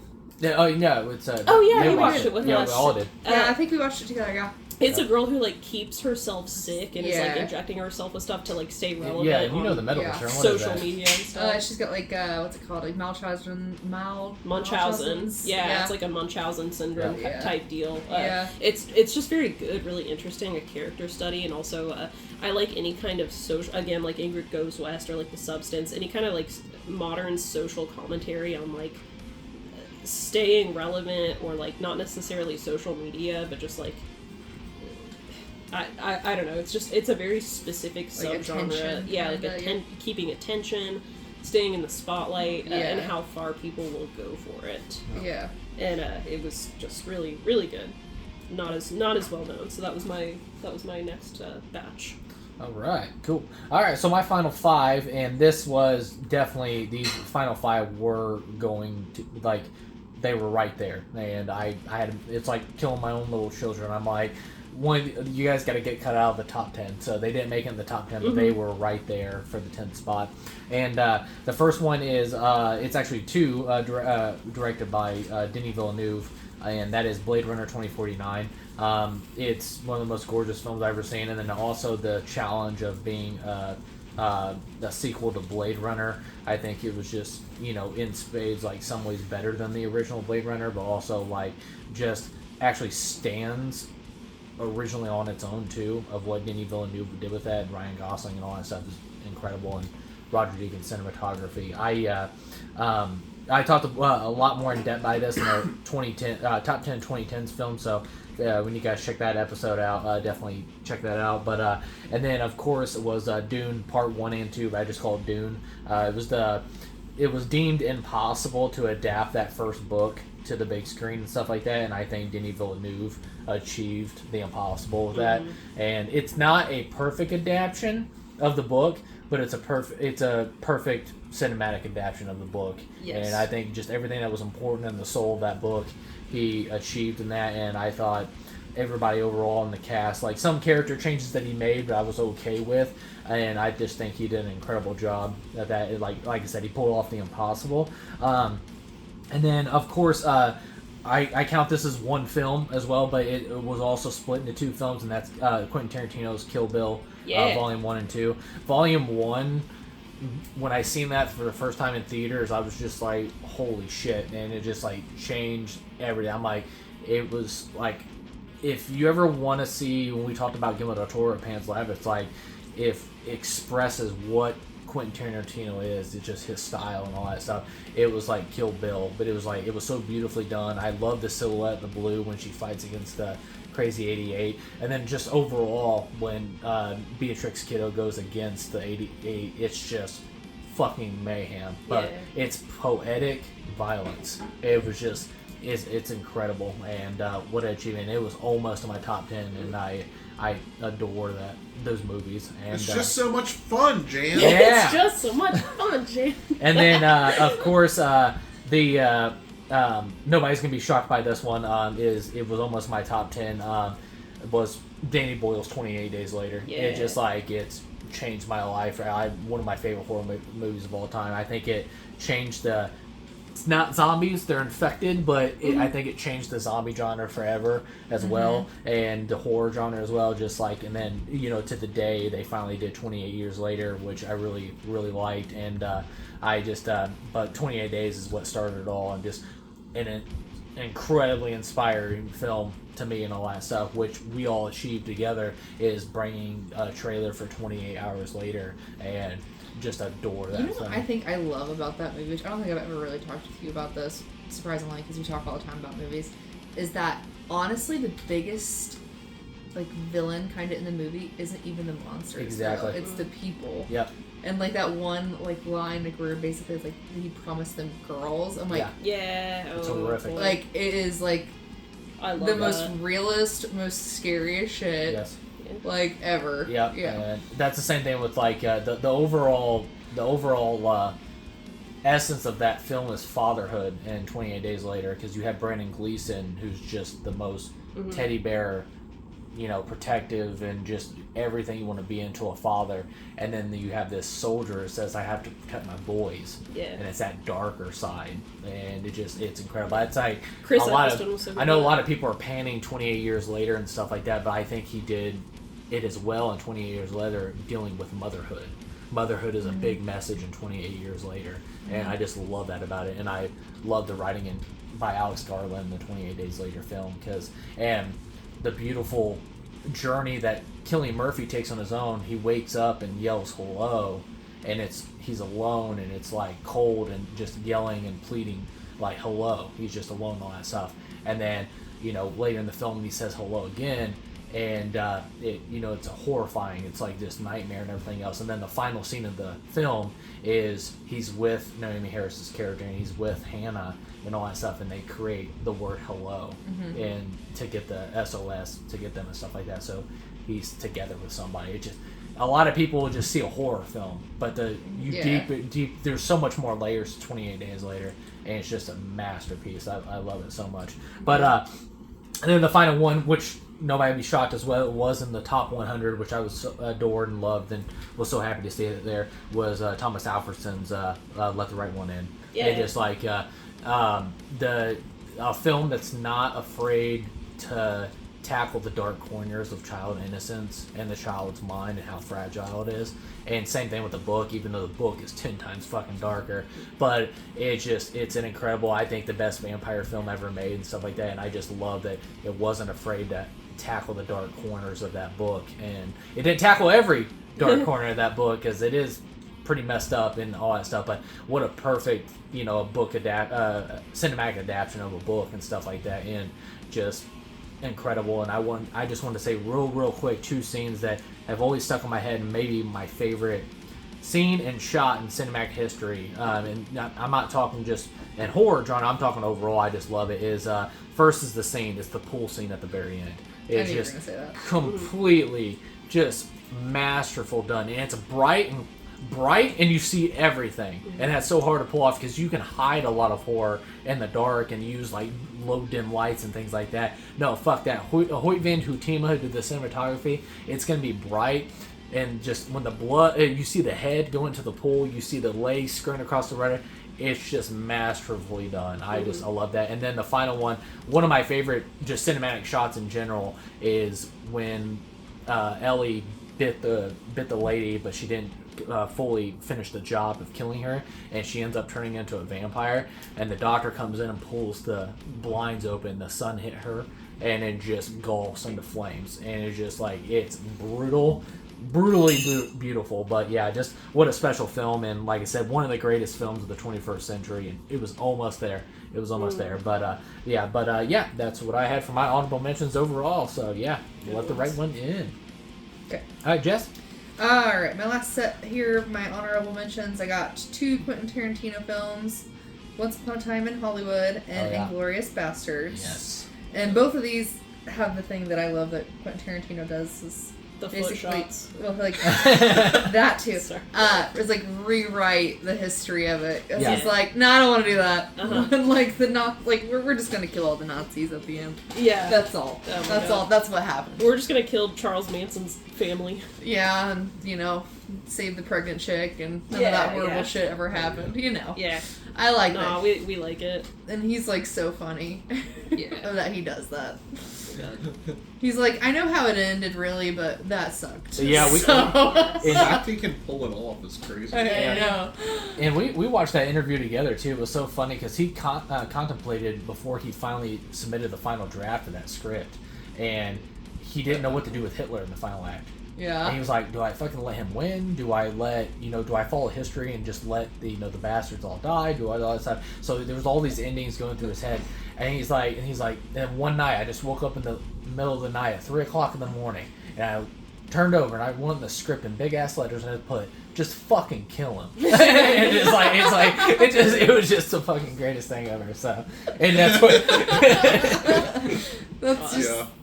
And I love that that. scene is crazy Yeah. too. Yeah. The face getting blown Yeah. by the MP40. He's like, nah, my ending was better. Yeah. just fucking kill him. Next, I have Only Lovers Left Alive, which I know we've Fuck yeah. we talked about that. I know a lot. That's a vibe. What That's a, a whole. It's a whole is. thing. It deserves to be talked about a lot. It does. It's so good. Next, I have Shutter Island, Mm. which is one of my faves. Yeah. I just remember the first time I saw that, and I was like the twist, Oh. and then I'm like, Oof. oh my fucking god, like, like it genuinely got me. Yeah. And Leonardo DiCaprio's He's good in it. performance in that scene He's so fucking good. when he discovers something, What he done did. and I'm like, oh, it's just like it's haunting. So, Yeah, it's too good. Yep. And then of course last I Saltburn. hell yeah, yeah. Which is Honestly, like- We respect. talked about Banshees. I was like, Saltburn's another comfort movie. Honestly, Like, Saltburn is a we're- comfort movie yeah, for we're me. fucked up. Respect. I can see that. We're- It's also here for the vibes. Yeah. Yeah. I just remember the first time I ever saw that, I just looked at James and I was like, I wish I could have seen your face. I purposely, because I went into theaters and it was me and another guy watching that movie, and he was like 4 seats down from me, and You should have scooted over next without to him. context, I'll say the tub scene Put your armor in. and the the tub scene vampire got me scene, fucked up. and Oh my god. and me, and like as soon as the tub scene happened, I was like, me and the guy hell looked at each yeah. other like, what the fuck? Just like, That's funny. The intimate moments you share with a stranger. And then, the beauty of end, when he's like, I know how to Dancing work around. for a living. Like, Yeah. basically, and then he's like dancing around the fucking man. Naked. It just put her on the Uh, dance floor. Perfect. It's good. I It's have like, never rooted good- for somebody so fucking Yeah. hard that Yeah. is like so vile. Yeah. God. and it's just like Goodbye Horses. Yeah. Yeah. And, there's a murder on the dance floor, and like I'll never listen to that song the same night. Yeah, definitely. It's like, oh, that's their song now. It's that Yeah. movie song Yeah. now. Yes, It just- would absolutely watch that movie anytime. That's good. All right, Those are some solid. that's picks. it for Jessica's honorable mentions. All right, finish it out, Sus. Jess, were you into A Cure for Wellness at all? I don't think I've seen She it. never said, yeah. She Okay. Yeah. If you like Shutter Island, you should check it out. Yeah. Yeah. Curious to hear what you would say about it. Yeah. My last 5, we're going to start with a Chinese horror film released by IFC Midnight in the States by Pong Ho Shung, Dream Home. And again, this one deals really, really heavily with class and poverty dynamics. And it is a very weirdly heartfelt film for as gratuitous as it gets during its horror sequences. If you were a fan of the French film Inside that I talked about earlier tonight, Dream Home is definitely something you have to check out. It's definitely not had its fair share of roses as much as it deserves to have had. So definitely check out Dream Home from 2010. Yeah. The next one is a deeply flawed film that I love anyway, called Necromentia by Pierre Teo from 2009. This film is way more of a special effects showcase than it is a well put together narrative. Lots of weird plot contrivances and broken sequences and stuff that really needed more fleshed out, but it's got some iconic imagery in it that has really, really influenced my own journey through art and aesthetics over the years, and I have never been able to get this one out of my head, even though it is a very, very flawed film, very broken narrative, but it's cool as hell anyway. Necromentia is definitely, check it out if you just love crazy horror special effects stuff. My next one is one that features a guy who I wish I was still seeing in roles like this to this day. Yeah. He's definitely fallen out of the limelight, and I kind of hate it. He was also the star of Children of Men, and this is Shoot 'Em Up, starring Clive Owen, Paul Giamatti, and Monica Bellucci. Oh, wow. Really, really insane, high-octane action movie a la kind of like British action films like Lock, Stock, and Smoking Barrels and Snatch and stuff like that, mixed with the sensibilities of something like Crank. Yeah. Really, really awesome film. It feels almost like a first-person shooter video game of the time put on screen. Definitely worth your time if you're into awesome, insane, high-octane popcorn fodder like that. Yeah. Definitely check out Shoot 'Em Up. I've seen it before, and I just wrote it down because I'm like, damn, I forgot about that movie's existence, and I want to watch it. I want to just like just randomly eating carrots because he says it gives you better eyesight. Yeah. And, the fucking So you people can that shoot better. dude, he does one in there. Just like it just spoke to me, to my soul. I'm like, god damn, I love that so much. Is people that don't use their turn signals and he fucking rams them right off the road. Yeah. I'm like, I love that. And then and the fucking henchmen with ponytails cracked me up. He just shoots a guy. Oh god. That's such a fun. And Paul Giamatti is out of his mind in that movie. I love it. It's so good. It's so good. My next one is the 2003 film Identity, starring John Cusack, Ray Liotta, and Amanda Peet. Really, really awesome, spooky whodunit style thriller taking place late at night in the backwoods, middle of nowhere, at a motel during a super heavy thunderstorm, and people just start getting picked off, and they're trying to figure out what the fuck's going on. And it's got a cast of really awesome, over-the-top archetype characters, a bunch of which you could think could possibly be at fault, but it's got a really, really awesome twist at the end, and it's just such a comfort movie for me. I love this fucking movie. I could put this on any time and it would just like calm me down. Like it's such a vibe. It's the kind of thing. It just reminds me of like back when I first saw it, and it was like a late night random picked off of some free channel on demand watch on old cable, like DVR cable and stuff, and I checked this out, and it was something I was just like, hell yeah, I would watch that again anytime, and I still would. I can vouch for it. It is very Definitely check out cozy. Identity. It's a cozy watch. And this last one might seem like kind of a shit post. I promise it's not. It's just a me thing. But it is the the date's covered up on here. 2005 The 7 probably remake of When a Stranger Calls. PG-13 I fucking love that horror one. I don't film. care what anyone says. I Valid. love this fucking The fucking movie. house is Dude. so fucking creepy in that one, like the glass It's house. like equally as it would be like so cool in the daytime. is hell at night. Yeah. Because it's like all glass. Everyone can and see it's got you. like automatic So like scary. light switches because you walk into the room. This movie is like, I don't know what the fucking deal is with it. I was working on a commission piece the other night and Chloe was in bed and I put it on as background noise and I was getting fucking creeped out. Yeah. This movie freaked me out when I was a kid. It makes you feel like somebody's watching you. It still creeps me out to this day. And the original When a Stranger Calls is a fucking horror classic. Like, it's a masterclass. It's a great thriller. This movie, for some reason, even with all its 2000s isms, I think it's, I don't know, it's equally as effective, and it has just a lot of nostalgia because of the time period. I don't know. They do the thing in the original. They do the same thing in the original, as you say, and they do it in the remake, and it's just still equally as creepy, even so many years later from the original one.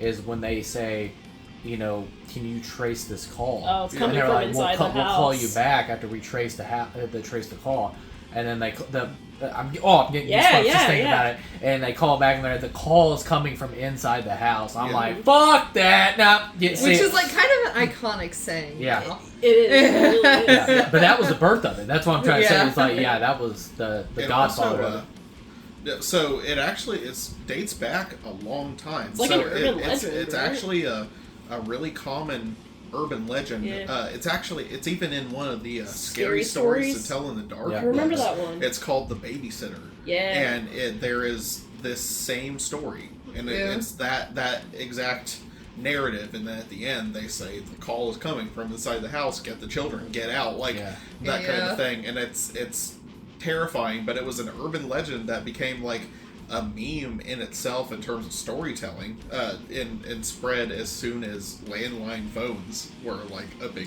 thing. It's crazy. It's also it's really cool. I think there's a version of the urban legend that wasn't like the scary stories thing, but it was just one of the urban legends that would be like a word of mouth thing, where it was like somebody's babysitting this, like the parents have a room full of like clown memorabilia, and there's like a large clown statue sitting in like the rocking chair, and then they mention it after the parents leave or something. They're like, oh, we don't have a large clown statue. Yeah. It explains all this like weird freaky shit that was happening. That's another variation. There's this that's like the one I know. There's this old telling of it on a YouTube video that I was so freaked out by when I was like a teenager, and it was the same variation of the story, but it was like the babysitter was at a house and they had a big picture window and there was a big angel statue outside staring into the house, and she called the parents at whatever outing they were at and was like, hey, do you guys mind if I like close your curtains, because I don't know what it is, but this like angel statue is like really off-putting to me. And they were like, we don't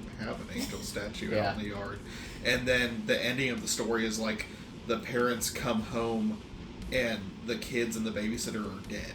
Yeah, they've all been like butchered, like in the house. Like it's crazy. It's like it's crazy. It's the elevation. I shouldn't say trope, but it's the elevation horror. It's like even you know, and it makes me wonder if when a stranger calls, if it started with that. And, and same thing with Scream. You know, why do you want to know so much about me? I want to know what I'm looking at. It's just like shit like that. It's just like it's those one-liners that just fucking. Like that's all it takes. That's all it takes. And it shits get real fast. Ooh, freaky. But all right, Chloe, close us out. Yeah, I was gonna say we could go on a whole other rant about all the like the tropes that kind of tie back to that weeping angel stuff. Yeah. Like just So my my last five. The first one, it's a little bit. I think it's a little bit of a deep dive, or it's a little bit more obscure. I think it's I believe it was 2003 or 4, a Comedy Central movie called Windy City Heat. It's so stupid, but it's just really funny. So it's essentially about this like group of stand-up comedian friends who like have one friend who's actually like, he's had some like traumatic brain injuries or something, but he's also a really bad person, so you don't feel bad that they're doing this to him, but they trick him into thinking that he's in this like big budget Hollywood movie, even though he's like the most ridiculous person and says and does absolutely ridiculous off the cuff things that make no sense. and he's just kind of fun to watch. And he's are kind highly of offensive. and are highly offensive, and he's kind of an original like lolcow essentially, and so it's literally a real life like it's a documentary about this real life like elaborate prank that these guys are pulling on their like dumb friend, and they get all kinds of popular and relevant stand-up comedians from the time like Dane Cook and who's the stand-up guy. Or one of the guys that had one of the like nighttime shows. I can't remember his name, but it's very kind of a black comedy, but it's a real life thing, almost like a Tosh.0. I don't even know how to describe it. It's a bit mean-spirited, but the longer it goes on, the more you're just like, nah, this guy deserves it. Whatever. And also, I don't think he ever really gets it. No, to this day, the guy he can't even be the butt of the joke because he doesn't like understand that it was a joke. And to this day, it's he like he thinks that he's like this big movie some star. sort of like status symbol, like he's a celebrity. It's crazy. It's a crazy movie. It's just very bizarre. It's very like you don't really see anything else like it. So that's one of them. The next one is Blue Valentine with Ryan Gosling and what's her name, Carey Mulligan. It's heart-wrenching, but it's also very, very real. It's kind of like following a couple throughout the disintegration of their marriage, post having like a young child. It's heartbreaking, but it's also very good and very real. It's one of those things like you see both sides, neither like they're both in the wrong and they're both in the right, and you just really sympathize with everyone involved. And it's dour and sad and very good. Yeah, they kind of made to recently kind of relate to it, but it just you could tell that movie got inspiration from Blue Valentine. Was Marriage Story. I didn't see it, but I get that it's kind of like it's like the you can same see, idea. Yeah, you can see both sides, but it's just it's a relationship is it's doomed to fail. It's cracked. Yeah. It's cracked and it's falling apart, but it just they have kids and then also both sides. It's really good. But it's a lot to like sit and think on. Yeah, Blue Valentine was like the birth of that. It was really good. Well, not the birth. Sure. Yeah, I get what you mean. What you're saying. The next one, my third one, it's very much a comfort movie, but I also think it definitely deserves a place on the list because of how creative it is and how genre pushing I guess it was at the time. It's Rob Zombie's House of a Thousand Corpses. Yeah. It's a dumb movie, but there's something about it that's so not magical. It just that was almost my choice. It's it's entertaining. It's an entertaining movie. It's fun, it's goofy, it's over the top. It's very much its own thing. It's very unique. There's so much about it. I love it. I've seen it tens of times, and it never gets old. The next one, my number 4, it's kind of random, but it's like a comfort movie at the moment. It's called Wolf Creek, and it is. Oh yeah. You know about it? Oh yeah. It's like the Australian Texas chainsaw. Yeah, it's kind of like the Aussie Texas chainsaw, and it's got 2 movies and a TV series. I think it is only 2 seasons. No, yeah, okay. Oh man, and there's a third one in development. Oh yeah, I forgot. They're gonna make a third one. It's really good, and I feel like the bad guy in it he's just really interesting. It's just this like Aussie bushman that is. I think it's more disturbing. He seems not fazed about the horrors he's doing. He's just talking like a regular day. He's very so nonchalant. creepy. He's very Mick Taylor. And he does I guess it's a spoiler or something like that, but I guess we should have warned. We will drop spoilers from some of that stuff. But whatever. when he sticks that knife to paralyze that person, oh my god, horrific. And it's very like you're evil, but then he does that. I mean, you're extra evil, and I was like, Jesus. He's also very relentless because you see people and you're like, they should the victims. You're like, oh, okay, this one got away, because they went through all this stuff and like, there's no way he can track him down, and then he manages it. He still like pops up, and you're just like, his fucking pickup truck. Yeah, you see his truck. It's like one of the bad omen. Like you get to learn what his truck looks like, and it's just like you see it at the worst times when you're like rooting for the people to get out. out of it.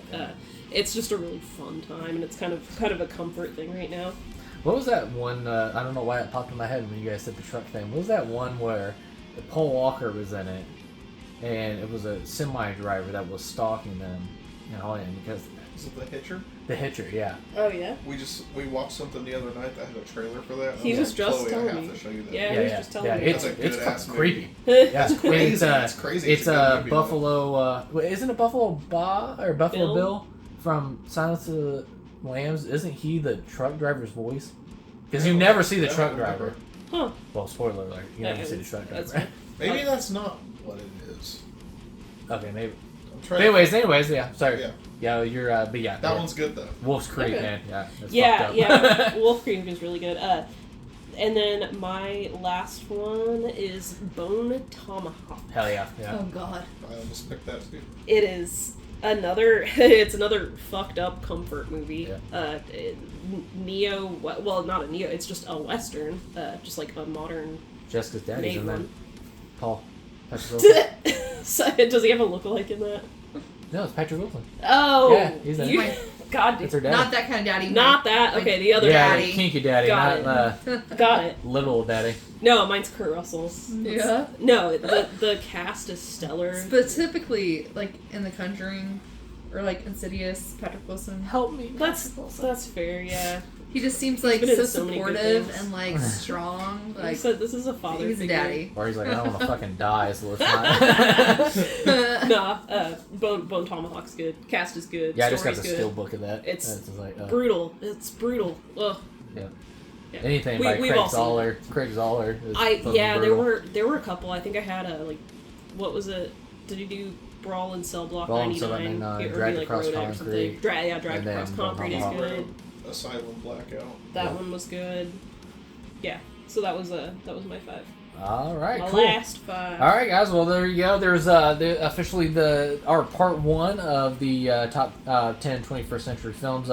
We went over the top 100 films submitted by our list made by the New York Times. I really enjoyed and really was awesome breaking that down. And then and we also had our submitted list by movie loving fans around the community and stuff like that. Once again, thank you so much for everybody that submitted their list.